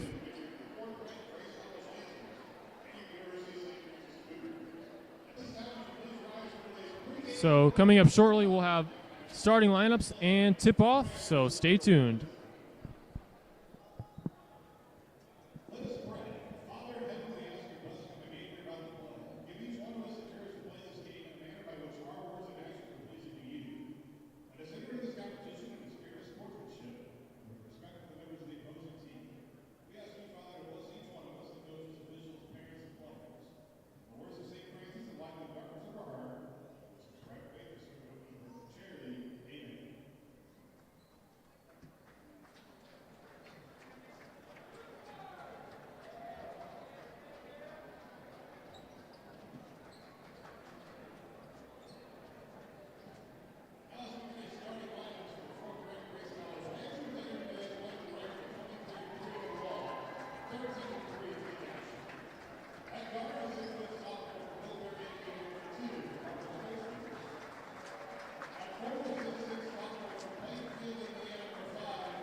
And those are your starting lineups once again for Grace. It'll be Stoltzfus, Gibbs, Davidson, and Malone. And for St. Francis, it will be Northern, McKeeman, Cushenberry, Bailey, and Loudon. As it is senior day here, as there are a few seniors and graduates on the roster, Evan Loudon, Antoine Cushenberry, and Dan McKeeman, all honored just prior, well, really just a few minutes ago at midcourt. Getting set for an exciting game. Thank you for tuning in. Between number 4, Grace, and St. Francis. Tip is up and won by the Lancers, but Northern able to play some great defense, and Cushenberry steps into a 3 early on. And it's an early lead for St. Francis. Here's Davidson. Now Jacob Gibbs gives it to Cade Gibbs. Stoltzfus, Davidson in the corner. Gibbs pulls up for 3, and a missed rebound going to McKeeman. Cushenberry thought about taking another 3. Instead, it's Northern. He drives inside, now kicks it out to Bailey. Northern. Bounce pass stolen away by Gibbs. Here comes Davidson.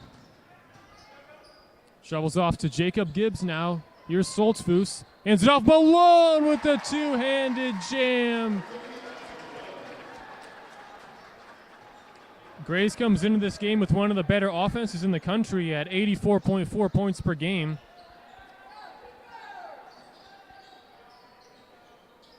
Ranked number 4 in the country is Scott Moore's squad. McKeeman around Malone, and Malone able to play some tough defense. Now here comes Gibbs over Cushenberry, the floater, and he's fouled. Free throws coming for Jacob Gibbs. And that foul called on Cushenberry. Jacob Gibbs averages 13.6 points per game, 81% free throw shooter on the season. A 6'5" sophomore guard from Plainfield High School. He had 20 points in Grace's win over Goshen on Wednesday as he makes both free throws.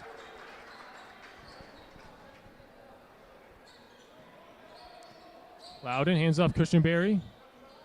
Around the screen. Drives inside, now kicks it out. But could not connect with his teammate as it goes out of bounds. A turnover on the Cougars. Grace basketball.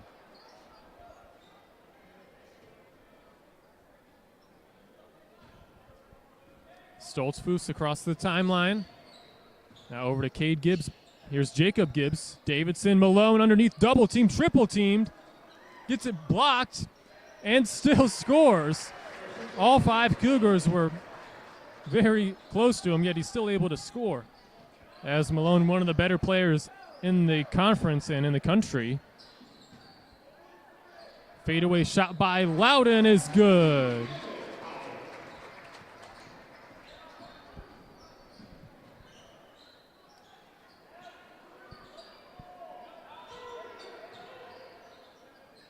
Here's Malone, now over to Stoltzfus.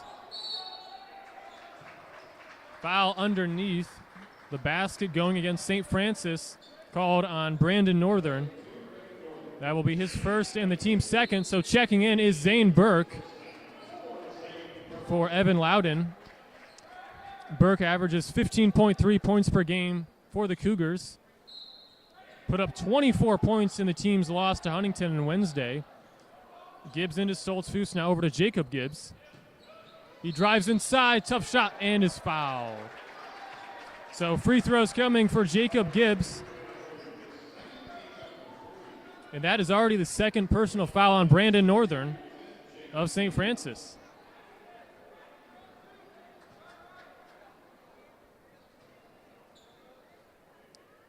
First is good by Gibbs. He's an excellent free throw shooter this season at 81%. So checking in now for St. Francis is number 10, J.J. Foster.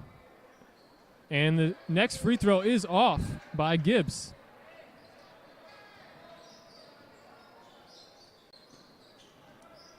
Driving inside, Bailey. Burke back to Bailey. Cushenberry around the screen. Inside. Dumps it off to Bailey, and he's swatted by Malone. Here come the Lancers. Jacob Gibbs out and open. Davidson for three. But a foul is called. Shot does not count. Foul called on J.J. Foster of St. Francis. That's his first and the team's fourth. So still a Grace basketball. Davidson out to Stoltzfus. Davidson in the corner. Back to Stoltzfus.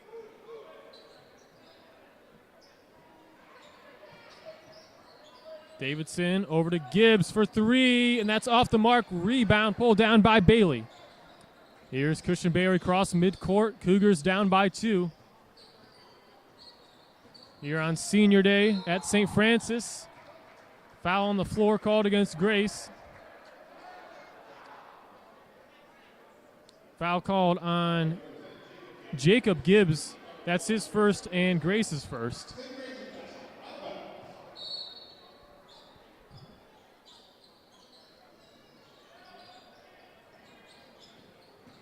McKeeman out to Bailey.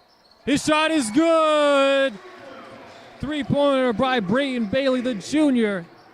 And St. Francis on top by 1. Here's Malone over Burke. It's short. Somehow Gibbs ends up with it and puts it in for 2. That was Cade Gibbs. Bailey for 3. It's good again. Brayton Bailey with back-to-back threes for St. Francis.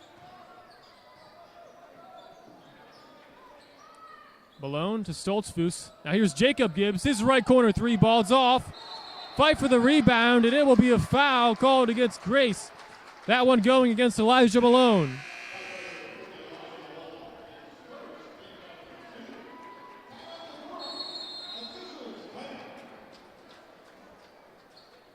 And a timeout is called as 11-9 St. Francis lead with 15:59 to go here in the first half. Thank you for tuning in, as earlier today we saw the St. Francis women pick up a huge win against a Grace team that's receiving votes in the coaches poll.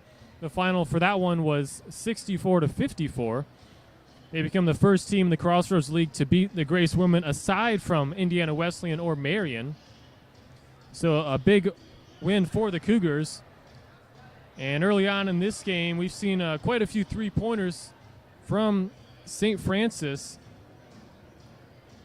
as Bailey has 2 and Cushenberry with 1 early on. Grace is led by 4 points from Elijah Malone, and Bailey has 6 points on those 2 made three-pointers.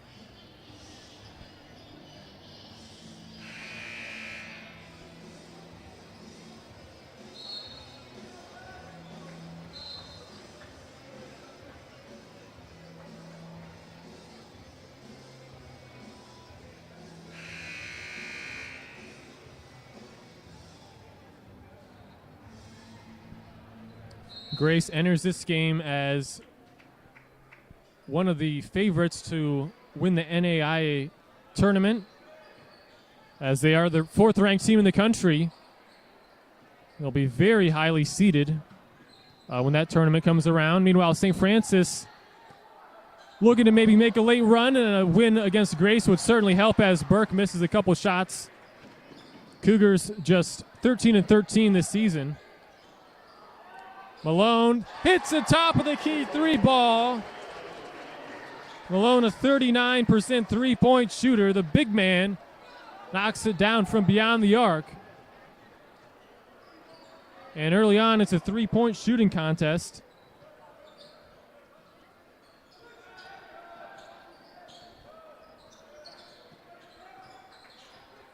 Cushenberry drives it on Stoltzfus. Throws it up, and it spins out. Rebound snatched down by Stoltzfus.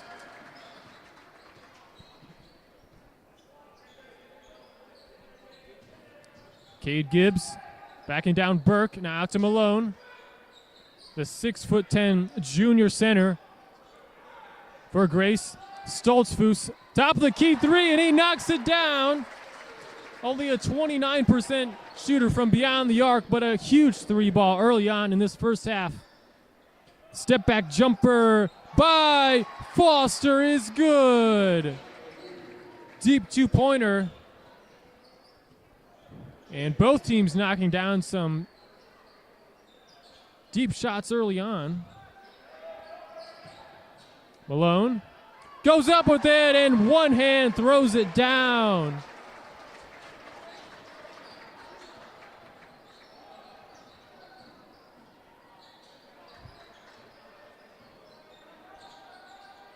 Bailey pulls up for two and swishes it.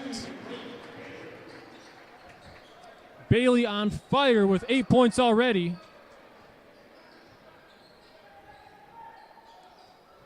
Elijah Malone has 9 for Grace already.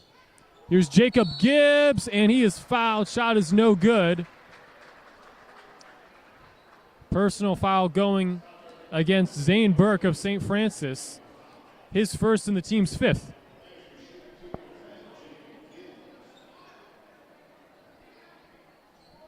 Jacob Gibbs with 3 points so far, all 3 coming at the free throw line. He's 3 of 4.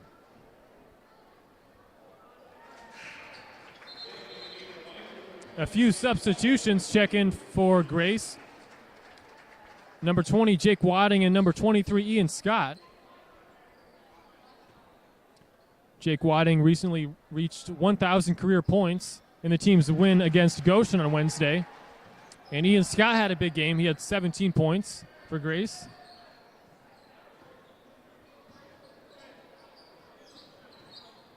Christian Berry falls down, ball on the ground, and a kickball violation going to Grace.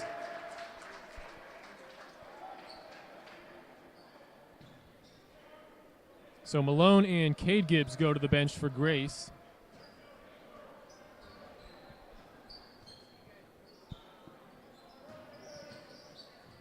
Wadding over to Davidson. Drives on Bailey, double teamed. Over to Wadding now. Wadding goes up with it and puts it in.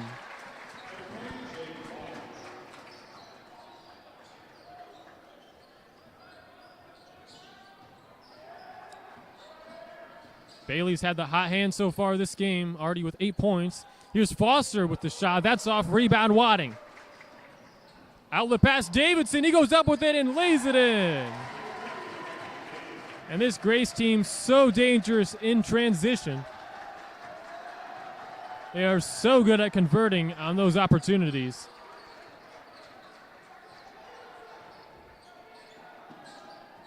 Zane Burke, the sophomore from Blackhawk Christian High School here in Fort Wayne. Shot is off the mark by Bailey. Here comes Wadding. Looks, gets it to Davidson, fakes the three, drives in back to Wadding. He goes up with it and tried to find Gibbs, but knocked out of bounds. So in the game now is number 22, Bryson Graber, and Evan Loudon checks back in for St. Francis.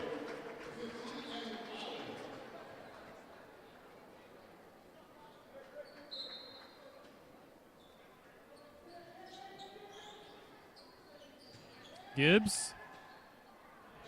Shot is off, rebound Bailey.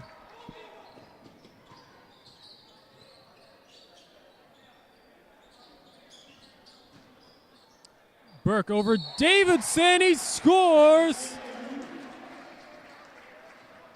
And is fouled. That foul going on Graber.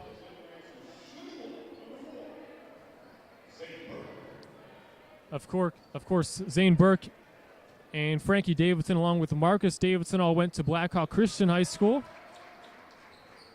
And Gage Sefton, a current senior at Blackhawk Christian High School, is committed, like assigned to Grace.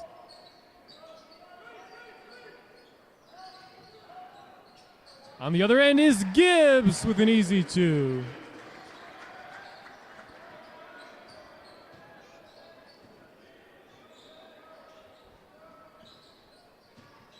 Loudon drives on Scott. Northern thought about the three, instead dishes out to Bailey. 7-point Grace lead.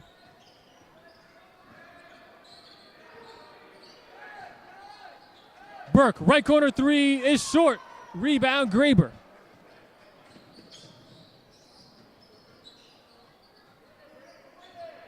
Scott with it over to Davidson. Around the Scott screen, Davidson pulls up for the deep two. It's off the mark, tipped out of bounds by Loudon, staying with Grace.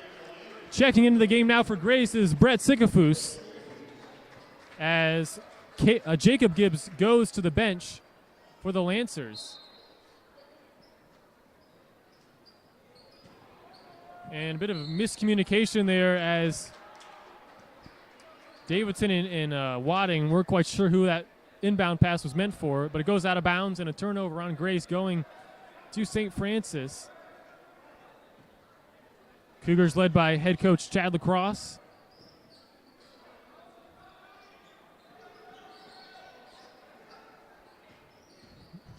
McKeeman drives inside, off glass, and it goes down.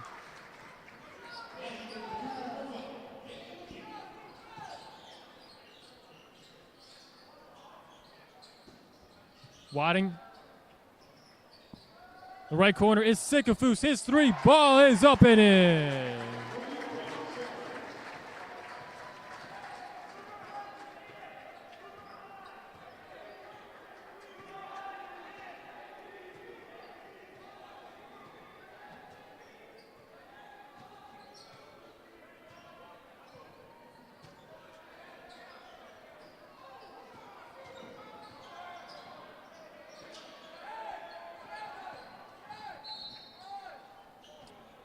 Foul on the floor going against Bryson Graber.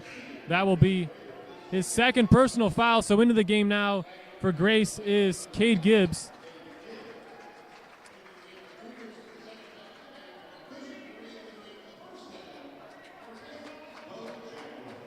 And in the game for St. Francis, Bo Jackway and Cushionberry back in. McKeeman in the left corner, drives baseline, bounce pass underneath. Jackway misses the shot, gets his own miss, puts it back up again. That's also off, and Scott pulls down the rebound. Wadding now over to Scott. Left corner is Sikafus. He's left open and misses everything. Rebound into the hands of McKeeman.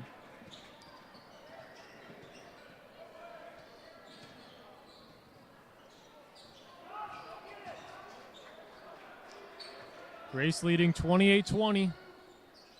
9:26 to go here in the first half. And it's stolen away by Cade Gibbs. Wadding out in transition.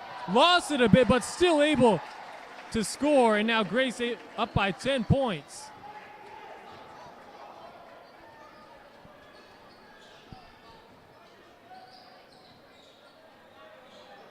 Cushionberry bounce pass to Burke. The 6'3" sophomore kicks it out now to Northern. 13 on the shot clock. Fakes a three, drives inside, behind the back. Tough shot, bounces out. Offensive rebound, Jackway. His shot is blocked by Scott. Still ends up with it. Instead, it's McKeeman, a three ball, and he knocks it down. Dan McKeeman with the three ball. He's up to 5 points for the game. Scott drives in and is fouled. On the floor going against Jackway. That's just his first. The 6'8" freshman from Bishop Dwenger High School here in Fort Wayne. Wadding, fadeaway shot. Can't bank it in. Here comes Northern. Cushionberry spins around Scott. Fakes out the defender, and Scott blocks him again. Here comes Cade Gibbs, and a one-handed jam by the sophomore. And Grace up by 9. Timeout is called by St. Francis. And this Grace team just so dominant on the offensive end of the ball. They're so well balanced. Meanwhile, St. Francis, they've knocked down some outside shots, but Grace has been able to convert underneath in the paint. Leading St. Francis right now is Brayton Bailey with 8 points. McKeeman has 5. Burke and Cushenberry each with 3. Foster and Loudon each have 2. And for Grace, they are led by Elijah Malone's 9 points. Jacob Gibbs with 7. Cade Gibbs and Jake Wadding each with 4. Stoltzfus and Sigafus with 3. And Davidson with 2.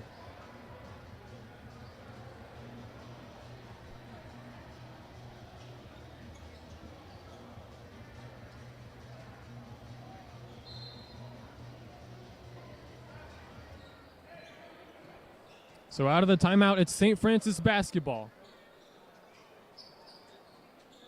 Jackway over to Cushenberry.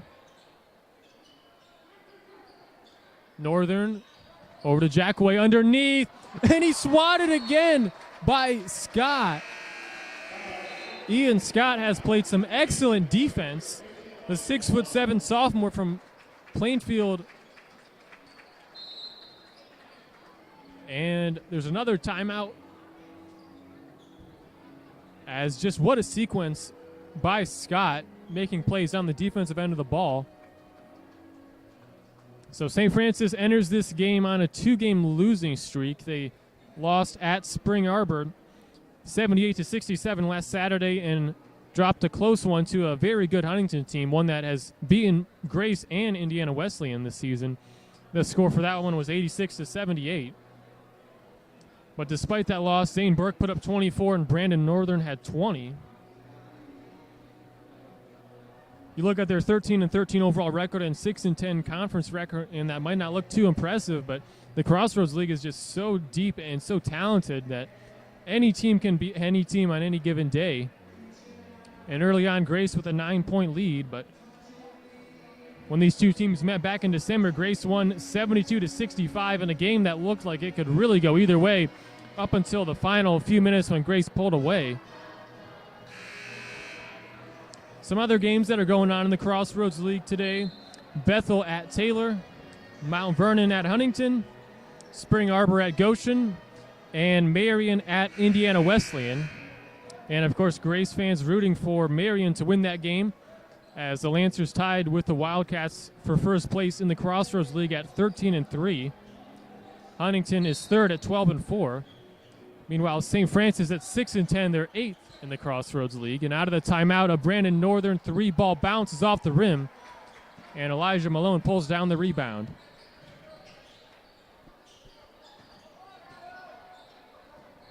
Graber drives inside, tried to throw a lob, it appeared, to Malone, but not on the same page, goes out of bounds, and a turnover. Checking in for St. Francis is Brayton Bailey for Brandon Northern.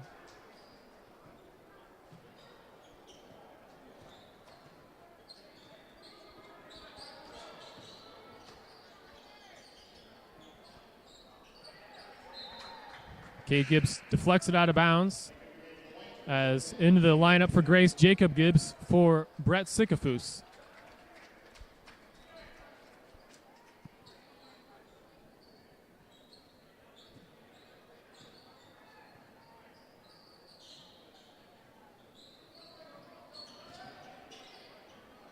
Burke launches a three-pointer. It's off, and fight for the rebound.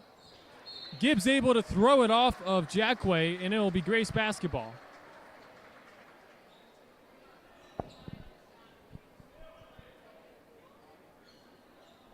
Grace shooting 57% early on, 12 of 21 from the field. St. Francis, 9 of 25 for 36%.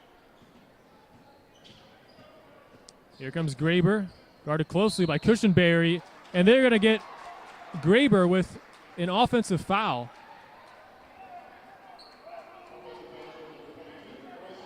And that's already the third foul on Bryson Graber. So Carter Stoltzfus checks in for Graber. As we saw in the women's game earlier, there were quite a few players in foul trouble, really for both teams, as St. Francis is able to actually foul a couple of Grace players out, two of their top players.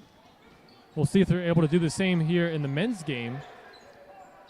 Three-pointer launched by McKeeman. goes out of bounds, and it will be Lancer basketball. Neither team has scored in a few minutes. Offense has gone a bit cold. Grace with 8 points off of turnovers so far, as well as 9 assists on 12 made field goals. They have 5 blocks. 3-pointers off the mark by Stoltzfus.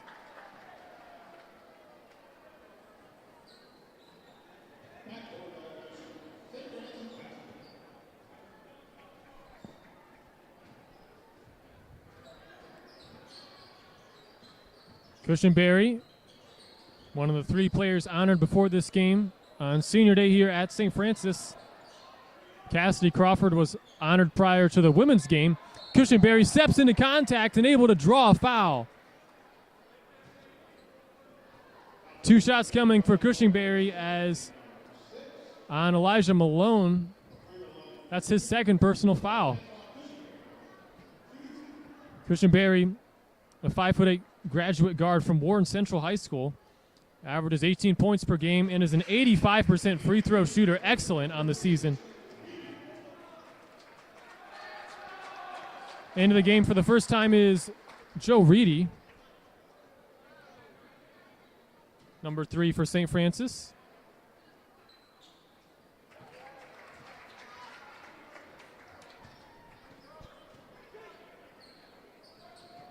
Jacob Gibbs, guarded closely by Burke. He goes to the ground as the shot is off. Cushionberry wants to push it. He drives to the basket and is swatted by Malone. But the 3 ball is good by McKeeman. I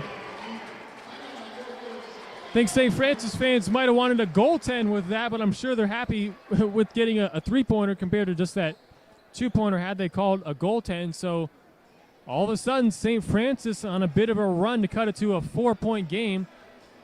They're on an 8-2 run. Cougars now with 5 made 3-pointers for the game.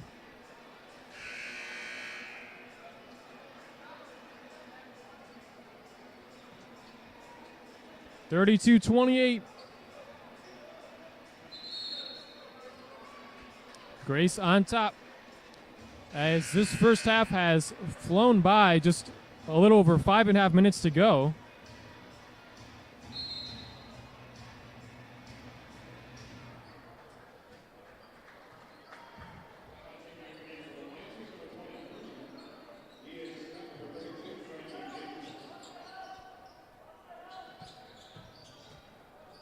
Gibbs underneath to Scott. And the 2-pointer is good.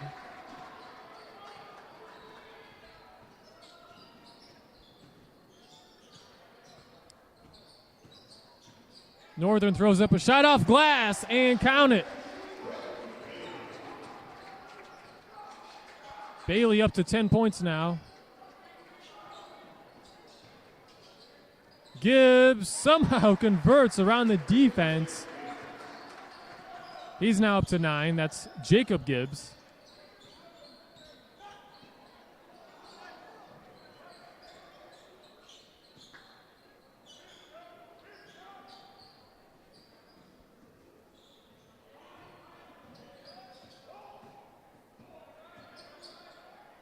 Cushionberry tries to lob it underneath to Reedy.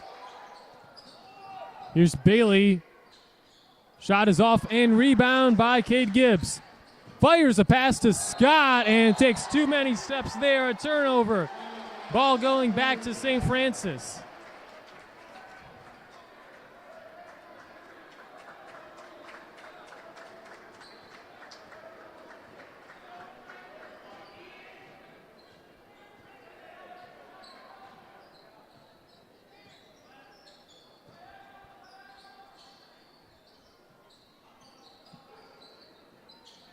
Cushionberry pulls up for 3. It's off. St. Francis shooting 34% from 3 on the season, but that one couldn't go down there. Stoltzfus knocks down a 3 for Grace. They're now up by 9 points. Only averages 3.9 points per game for the season. It already was 6 here in this first half. Cushenberry dishes out Reedy with Cushenberry still on the ground. Here's Bailey. Cushenberry left corner 3 fakes it. Bailey is left wide open and he drains it.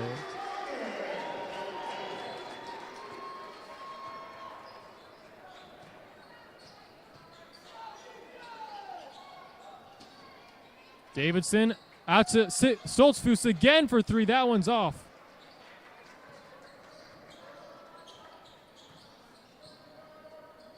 Cougars down 6, under 3 minutes to go in the first half. And a matchup between the 4th-ranked team in the country in Grace College and Saint Francis. Reedy around Scott. He's swatted again by Scott. Tough shot by McKeeman. Doesn't fall and out of bounds. Scott has been all over the place on the defensive end of the ball as Grace now with 17 blocks.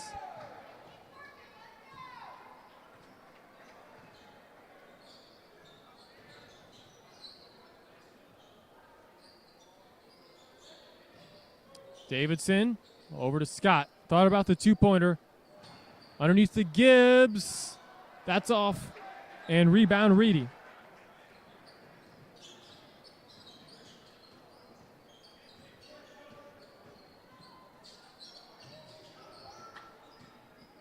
Bailey is swatted by Davidson. Grace's height has been a bit of an issue recently as Cade Gibbs scores the 2-pointer as the Lancers able to swat a lot of shots right around the basket.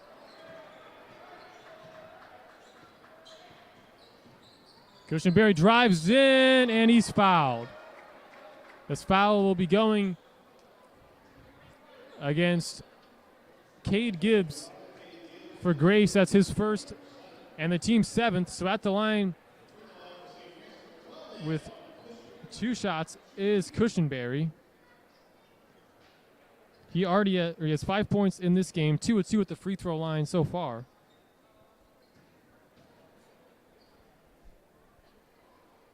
And he misses that one. Jake Wadding checks in for Grace. And Loudon and Foster check in for Saint Francis.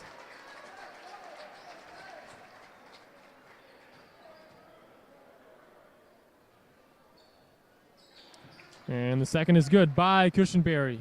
He's up to 6 points. The team's leading scorer at 18 a game. Now here's Grace basketball.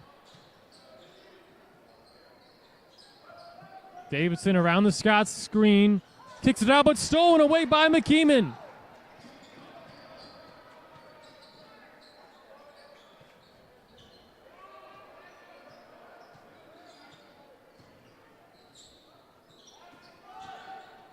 Cushenberry, dangerous pass to Foster, but he's able to collect it. And the Cougars still with possession, 10 on the shot clock. Cushenberry. Here's Foster. And he's fouled hard by Gibbs as Jacob Gibbs hits the ground. That's his 2nd and the team's 8th. 2 shots for Foster. This is just the 13th game that Foster has appeared in this season. He was 2 of 5 from the free throw line entering today. Carter Stoltzfus checks back in as Jacob Gibbs goes to the bench for Grace.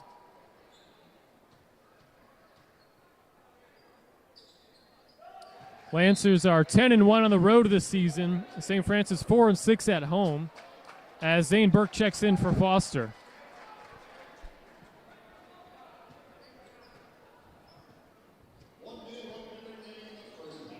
And under a minute to go in the first half.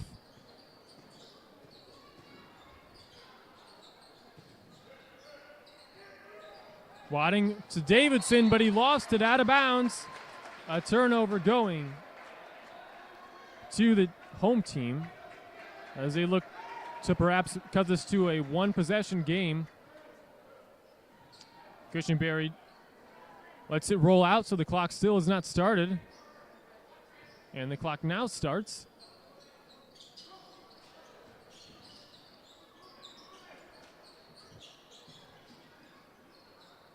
McKeeman. Bounce pass underneath Loudon. Goes up with it. He's fouled by Scott.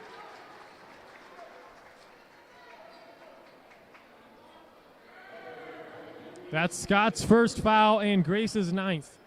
At the free throw line is Evan Loudon. About a 71% free throw shooter on the season.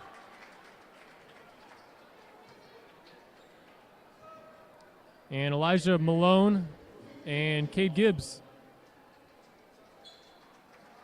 Or just Elijah Malone checking in for Grace as Scott goes to the bench.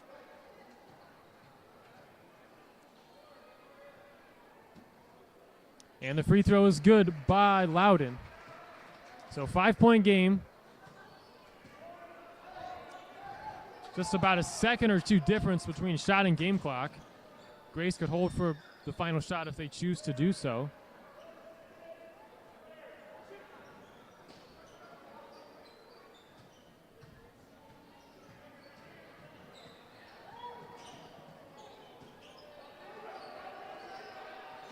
Wadding underneath to Malone. Goes up with it, and he's fouled. Shot is no good. Foul committed by Evan Loudon. That's his first, the team's seventh. So Elijah Malone, a 71% free throw shooter at the line, the junior from Prairie Heights High School. Listed at 6'10".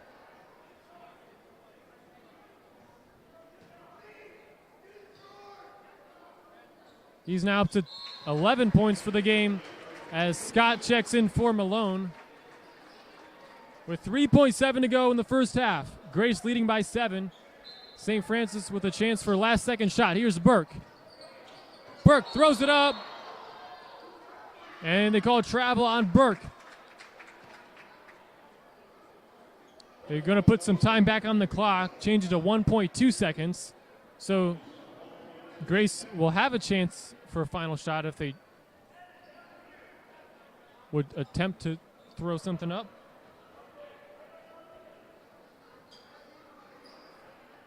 So 1.2 on the clock.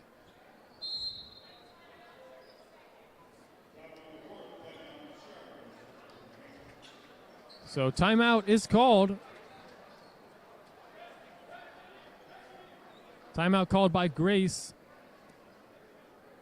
So that 0.8 seconds could have a big impact on this game, as now Coach Moore drawing up a play for this team perhaps to try to get a final shot off at the halftime buzzer.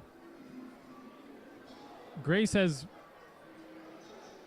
led for pretty much the entire game. It's been double digits, but now just 7. Brayton Bailey leads St. Francis with 13, and Elijah Malone leads Grace with 11.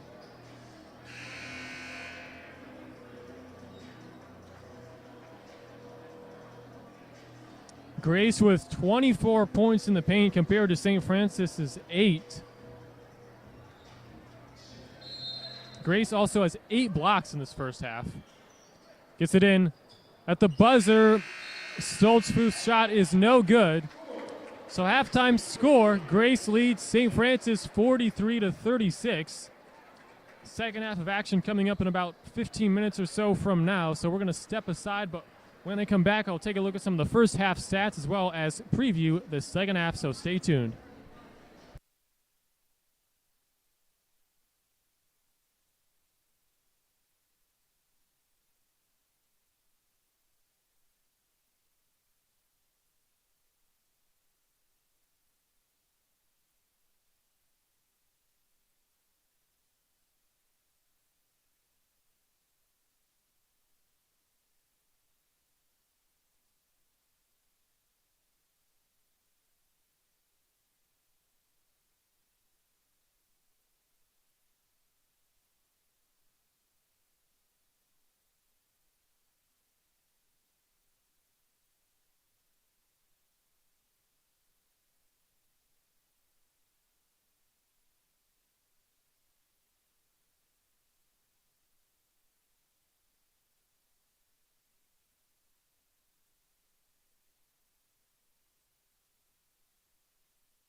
And we're just about 5 or so minutes away from the start of the second half. Let's take a look at the first half stats. Leading St. Francis with 13 points is Brayton Bailey. Dan McKeeman had 8. Antoine Cushingberry had 6. And then 3 players had 3. Evan Loudon, Zane Burke, and J.J. Foster. St. Francis shot 12 of 35 from the field and 6 of 13 from 3, as well as 6 of 9 from the free throw line. The Cougars had 5 turnovers, and their largest lead was 3 points, which was actually the first made shot of the game. The first lead, or the largest lead, was all the way back 1954 in the first half. And for Grace, they are led by 11 points from Elijah Malone. Jacob Gibbs had 9. Carter Stoltzfus and Cade Gibbs each had 6. Jake Wadding had 4. Brett Sikafus had 3. Frankie Davidson had 2. Ian Scott also had 2 points. Gray shot 16 of 30 from the field, 4 of 11 from 3, and 7 of 8 from the free throw line. Grace also had 5 turnovers. But more importantly, or at least more impressively to me, Grace had 8 blocks, 4 which came from Ian Scott, and he only played 7 minutes. Elijah Malone had 3 blocks, and then Frankie Davidson had the other, and St. Francis only 1 block. The height for Grace has been an issue. In terms of rebounding, pretty evenly matched up, as Grace with 19, St. Francis 18. Grace with 12 assists, St. Francis with 8. Brandon Northern is the only St. Francis player with 2 fouls. And Grace has 2 players with 2 fouls, Gibbs and Malone, and Graber has 3 fouls.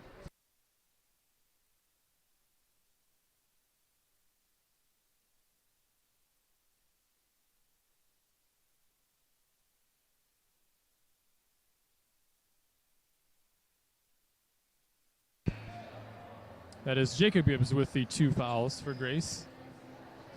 So just about 2 minutes or so away from the start of the second half. Grace has dominated in the paint, as they have scored 24 of their 43 points in the paint. St. Francis just 8 points in the paint. Grace has 6 fast break points, St. Francis with 0.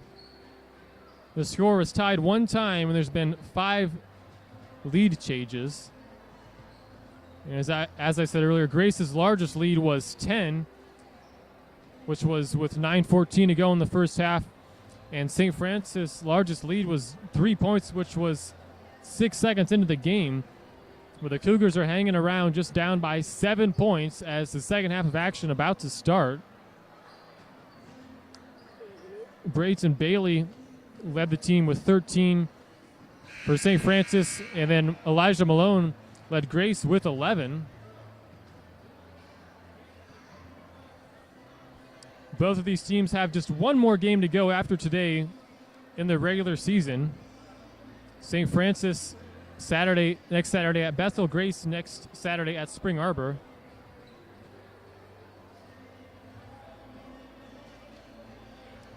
Grace ranked 4th in the country, 23-3 overall. St. Francis 13-13. So this would be an upset if St. Francis is able to come away with a win in this game, as all 3 losses for Grace have come in conference play.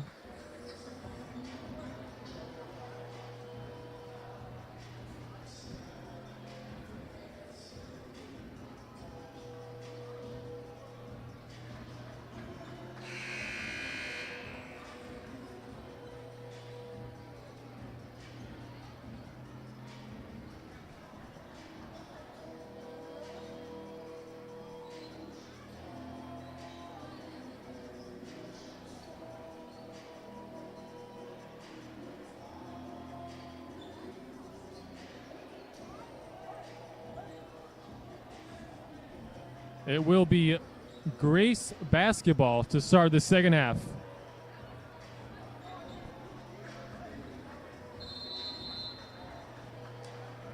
Grace shot 53% from the field in that first half. St. Francis just 34%, and yet it's still a 7-point game. Davidson, right corner three ball is no good. Rebound pulled down by Northern. Northern thought about the three, drives in behind the back. Not able to score around Cade Gibbs, and rebound Frankie Davidson. Davidson to the basket, misses that. Burke, three is no good, and rebound Malone.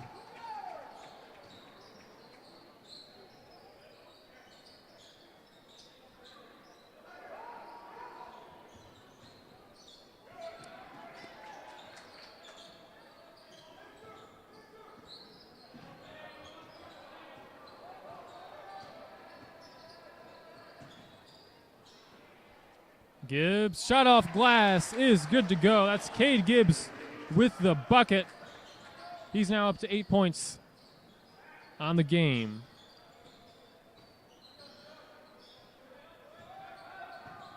Grace's largest lead was 10.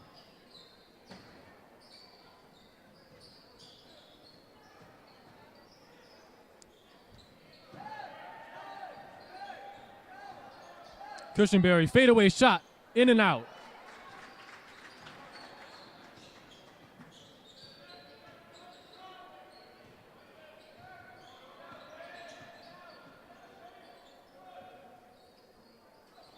Davidson lobs it underneath to Malone. Malone's shot is good. Malone up to 13 points. Cushenberry. It's off the mark. Here's Gibbs, lays it in for Grace. And the Lancers with a 6-0 run to start this second half. St. Francis looking for their first points on this possession.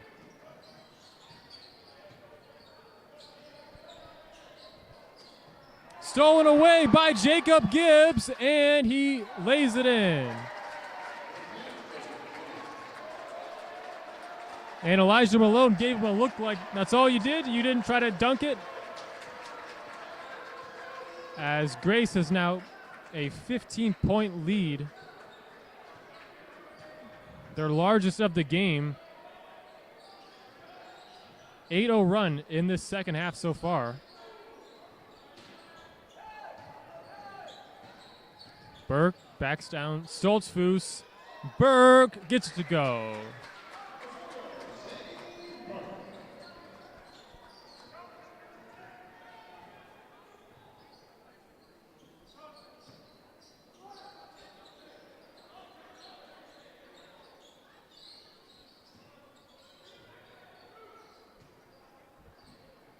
Stoltzfus launches a three-pointer. It's short rebound to Bailey.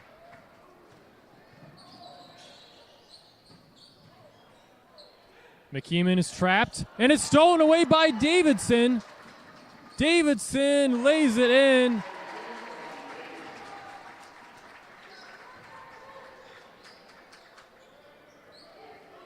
Three-pointer in and out by Bailey. And Lancers with all the momentum right now. Gibbs, shot is off, and the rebound to Northern. Bounce pass, Cushenberry. Takes it back out. Now here's Northern.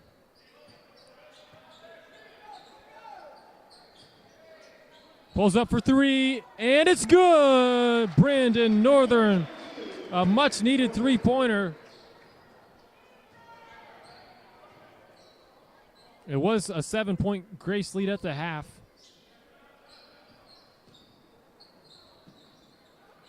Davidson saves it to Gibbs. Now over to Stoltzfus. Out to Jacob Gibbs for the three-pointer. Fight for the rebound between Malone and Burke. Foul called on Zane Burke. And media timeout here as Grace leads 53-41 with 15 minutes and 12 seconds to go in the second half.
So out of the media timeout, that's Grace leading by 12 points.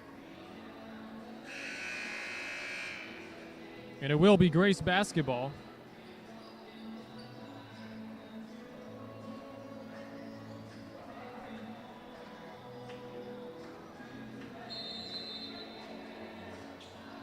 Inbound to Malone. And he gets the basket to go. Elijah Malone now with 15 points, along with 6 rebounds in this one.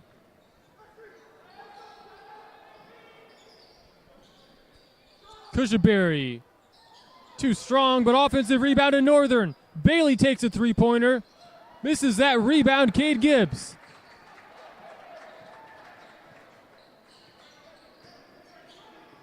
And it's stolen away by Cushenberry. Pass to Northern. Drives inside the paint. Dishes off, and basket is good by Bailey. The junior's up to 15 points in the game. Well above an average of 8.7.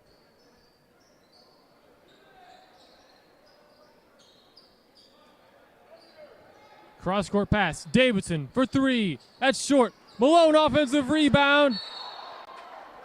He is fouled.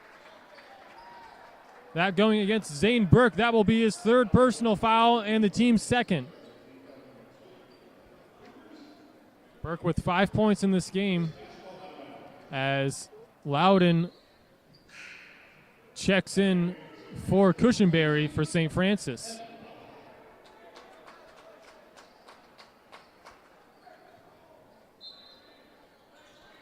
Okay, Gibbs to inbound. 20 on the shot clock for Grace. Gets it into Jacob Gibbs.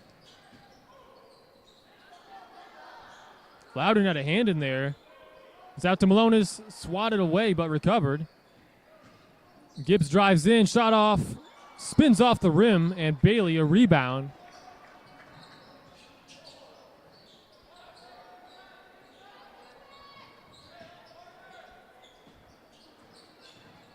Step back, Loudon off, and rebound in the hands of the sophomore Carter Stoltzfus.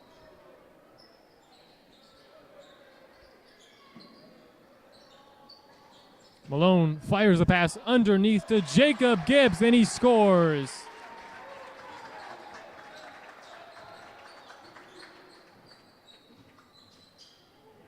Shot is blocked as Davidson partially blocked Bailey's shot. And it gets stolen away by McKeeman. McKeeman pulls up, 2-pointer off, but the rebound by Loudon. So fresh 20 on the shot clock for the Cougars.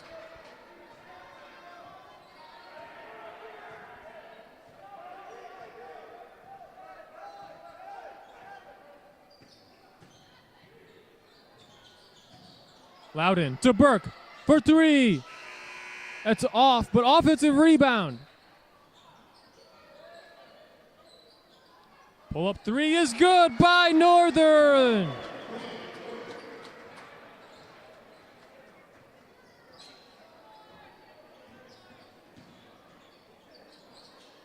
Open three-pointer for Gibbs, bounces off.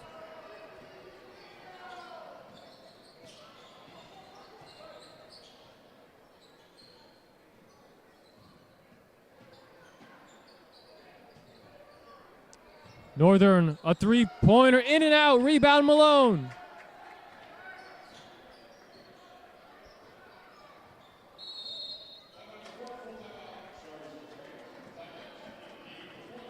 Timeout is called by Grace. So Lancers leading by 11. Let's take a look at some of the leading scores. First, a look at the team leading right now, Grace. Elijah Malone with 15 points, Jacob Gibbs 13, Cade Gibbs 10, and Carter Stoltzfus with 6. And for St. Francis, they're led by 15 points from Brayton Bailey, McKeeman with 8, Northern and Cushenberry with 6, and Zane Burke has 5 points. Grace still shooting above 50% at 51%. Tough to beat a team when they're shooting like that. although they are just 4 of 16 from three-point range, Grace has 38 points in the paint compared to just 12 for St. Francis. And as we've seen all game, really the height difference has been an issue, as Grace with 9 blocks in this game already compared to just 1 for St. Francis. It's already tough having Elijah Malone, 6'10", out there.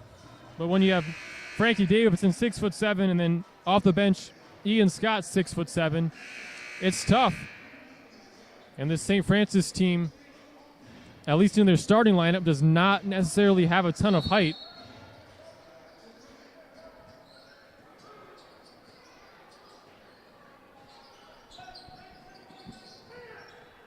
Gibbs to Davidson.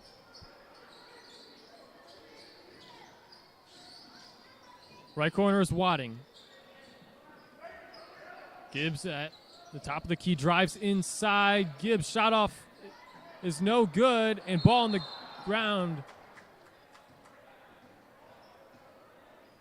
A couple players got tangled up there on the ground. And a foul is going to be called on Grace's Jacob Gibbs. That is his 3rd foul and the team's first. So Stoltzfus checks out as Bryson Graber checks in for Grace.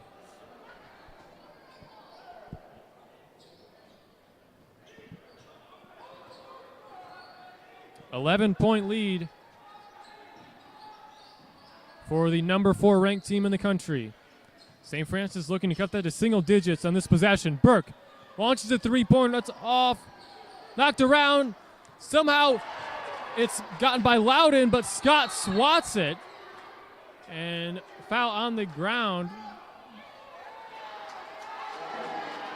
Foul called against Ian Scott. That's his 2nd and the team's 2nd. I believe that's Ian Scott's 5th block this game. And as I just said a moment ago, the height difference is really telling in this game, because everyone on Grace is very tall compared to the Cougars.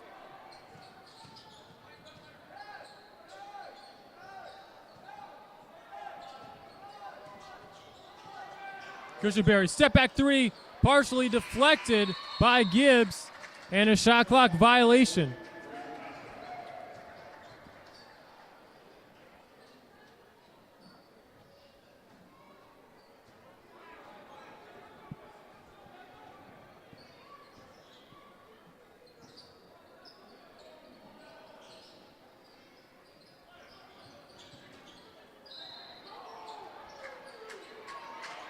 And a foul is called on Burke.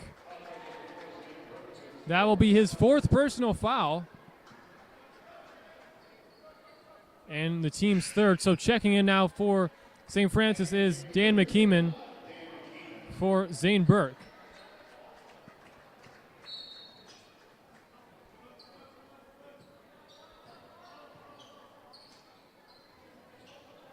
Wadding. Cross-court pass to Gibbs in the right corner for 3. It's good by Jacob Gibbs.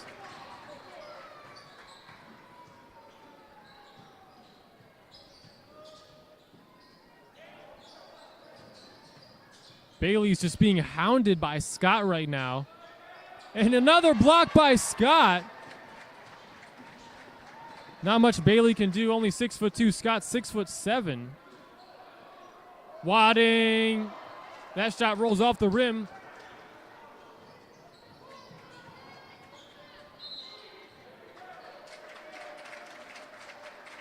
And an offensive foul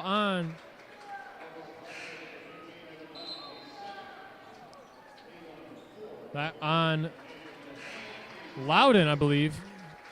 So back in is Bo Jackway for St. Francis. Also checking in is J.J. Foster.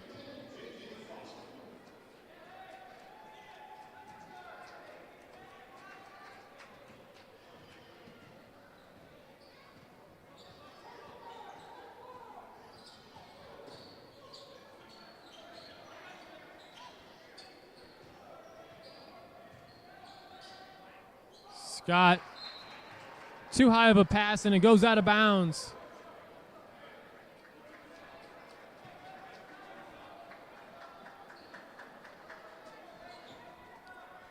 Saint Francis trailing by 14 points right now.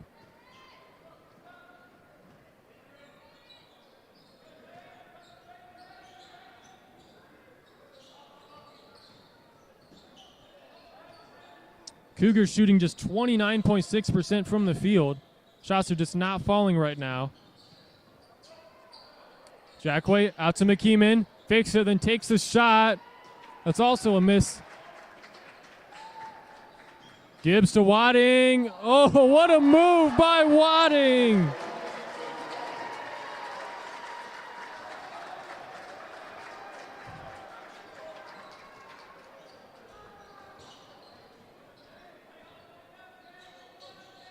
Wadding reached 1,000 career points back on Wednesday in Grace's win over Goshen. And it's going the other way now. Here come the Lancers. Jacob Gibbs for three. Rebound is grabbed by Cushenberry. And the offense for St. Francis looking for a bucket.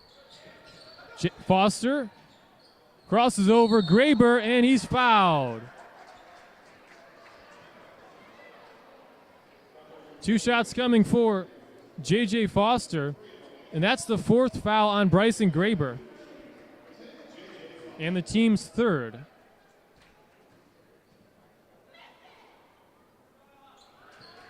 It's good by Foster.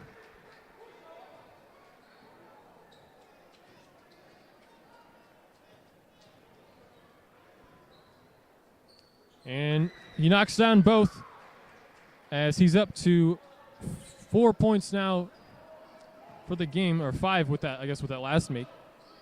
So here's Graber on the court with 4 fouls.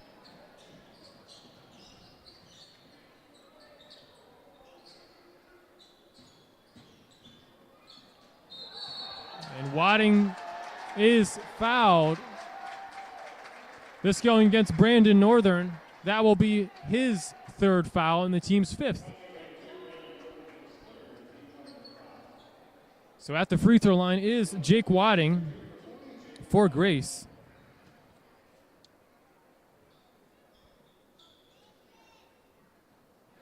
And he misses the first. Wadding, just a 57% free throw shooter on the season. Elijah Malone checks back in for Grace, and Zane Burke checks in for St. Francis.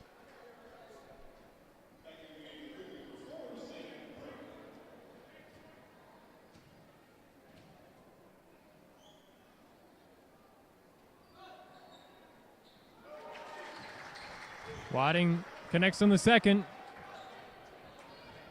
The junior's up to 7.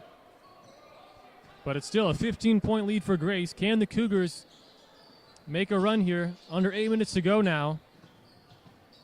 Cushenberry is swatted by Malone.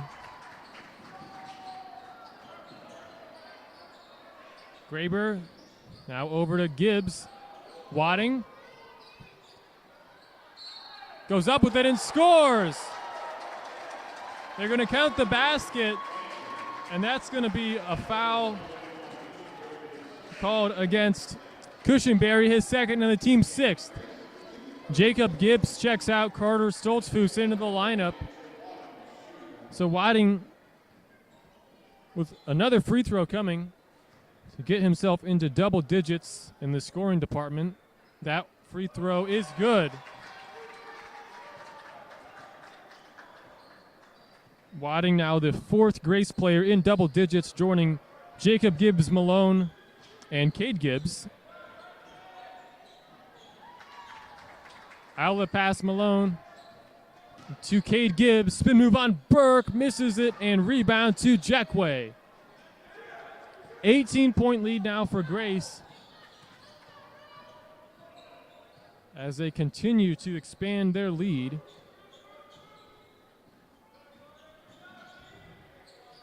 Three-pointer, McKeeman. Too strong, but offensive rebound, Jackway. Backs down Malone. Jackway shot is good.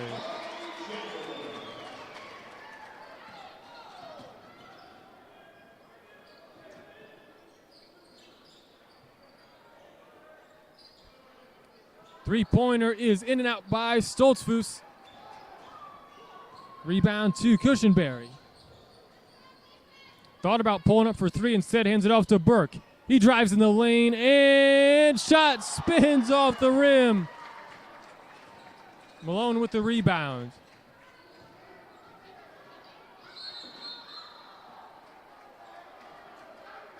Reach and foul is called on Bo Jackway. That's his second and the team's seventh. So 1-1 coming for Elijah Malone. He has 15 points and 10 rebounds so far in this game, and he's 2-2 at the free throw line. Joe Reedy in the game for Antoine Cushenberry.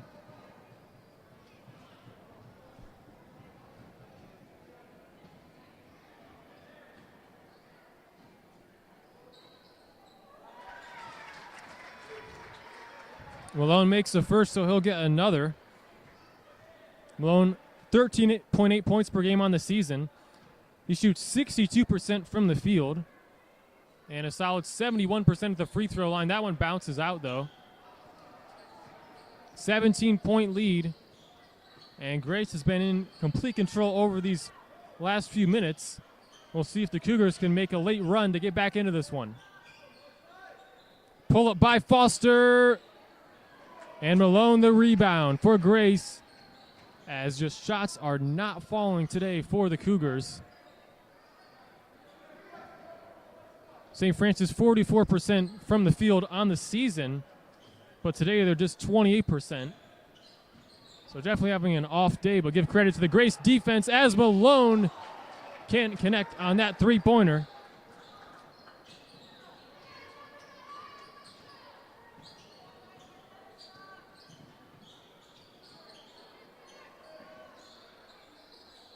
Reedy throws it to Jackway.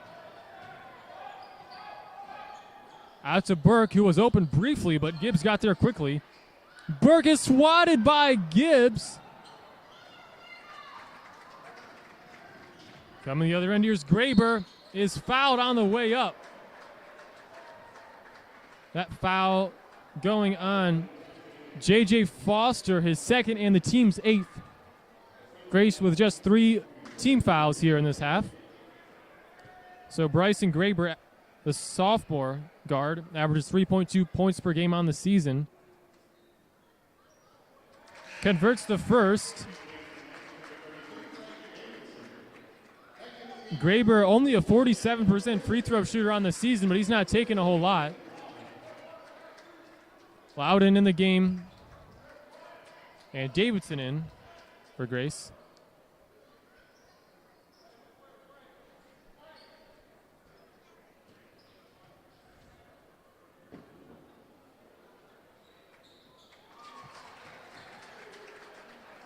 Free throw is good by Graber. And now it's a 19-point lead for Grace.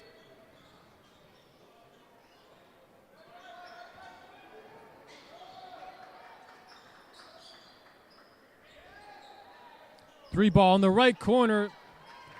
No good by Loudon. Here comes Cade Gibbs. Lobs it up to Malone.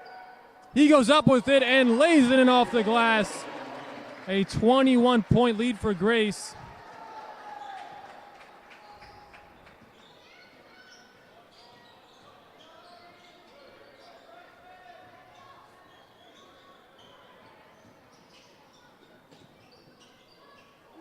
Shot is off by Loudon. Here comes Jake Wadding for Grace. Malone. Three-pointer. Offensive rebound, Cade Gibbs. Back out to Wadding. He fires a three-pointer, and that's short. Rebound tipped around, and another rebound by Grace, but stolen away by Cushenberry. And he's able to score around Wadding to cut it to a 19-point lead.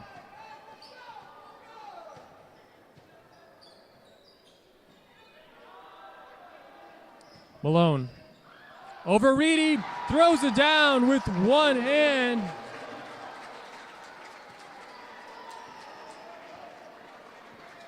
Elijah Malone now with 20 points for the game.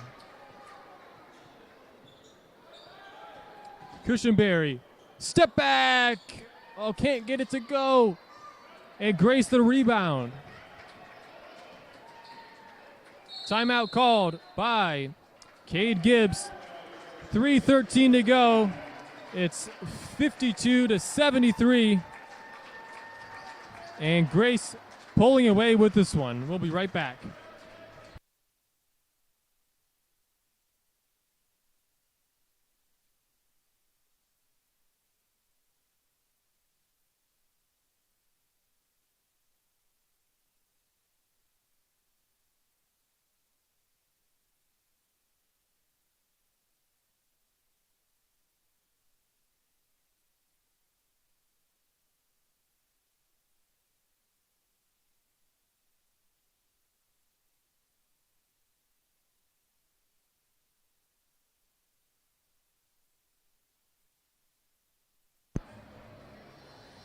Was a 7-point Grace lead at the half, but they slowly started to pull away and just continue to build that lead. And right now it's at 21 points.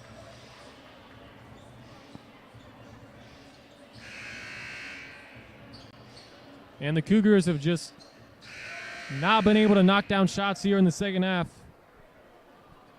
18 of 66 shooting. Meanwhile, Grace 28 of 58 from the field.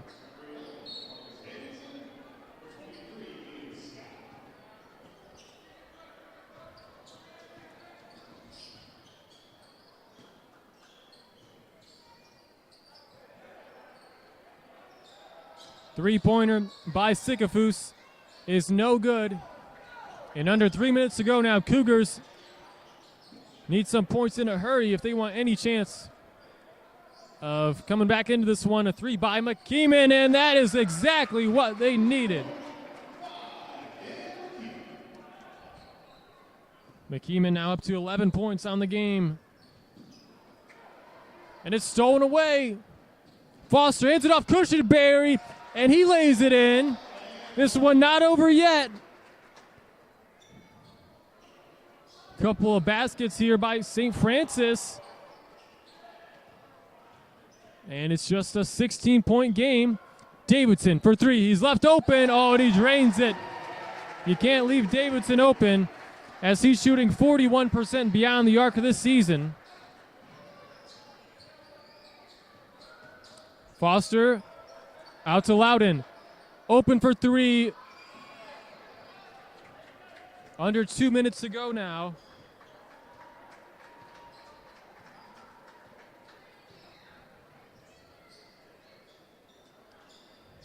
Here's Marcus Davidson in the game for the first time, and he knocks down the three-pointer.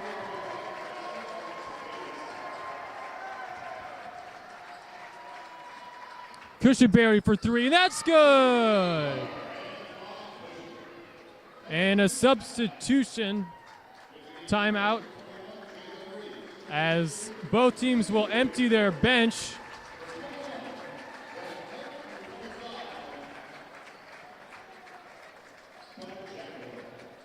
So Jackway, Reedy, Hubbard, Northern, and Foster on the court for St. Francis. On the court for Grace is Graber, Stoltzfus, Scott, Reese, and Marcus Davidson, who just knocked down that three-pointer.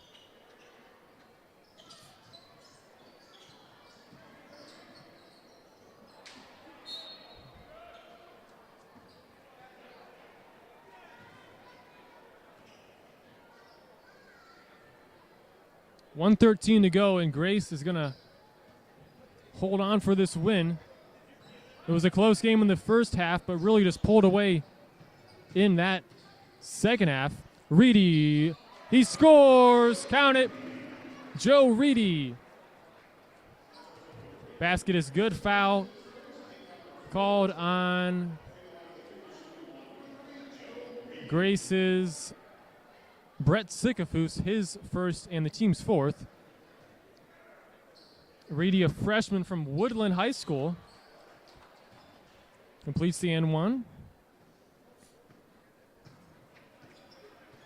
Sikafus over to Reese. Scott. Davidson. Drives in on Foster. Gets swatted away and stolen. Here comes Northern. No look pass. Hubbard. His shot is blocked by Graber. Foster open in the corner. His three is good.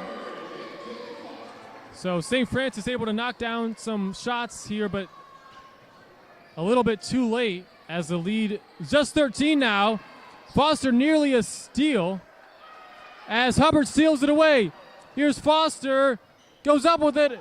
And basket is good by Jackway. 11-point game. As St. Francis with a lot of points in these last few minutes. Shot clock is off. And that will do it.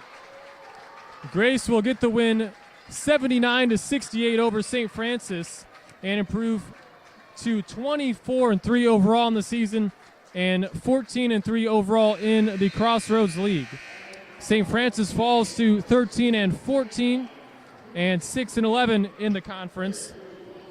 And taking a look at the final scores, first for Grace, Elijah Malone had 20 points, also 11 rebounds. Jacob Gibbs 16, Cade Gibbs 10 points, 9 rebounds. Wadding 10, Frankie Davidson 7, Stoltzfus 6, Sycophus 3, Marcus Davidson 3, Bryson Graber 2, and Ian Scott 2. And now the scores for St. Francis.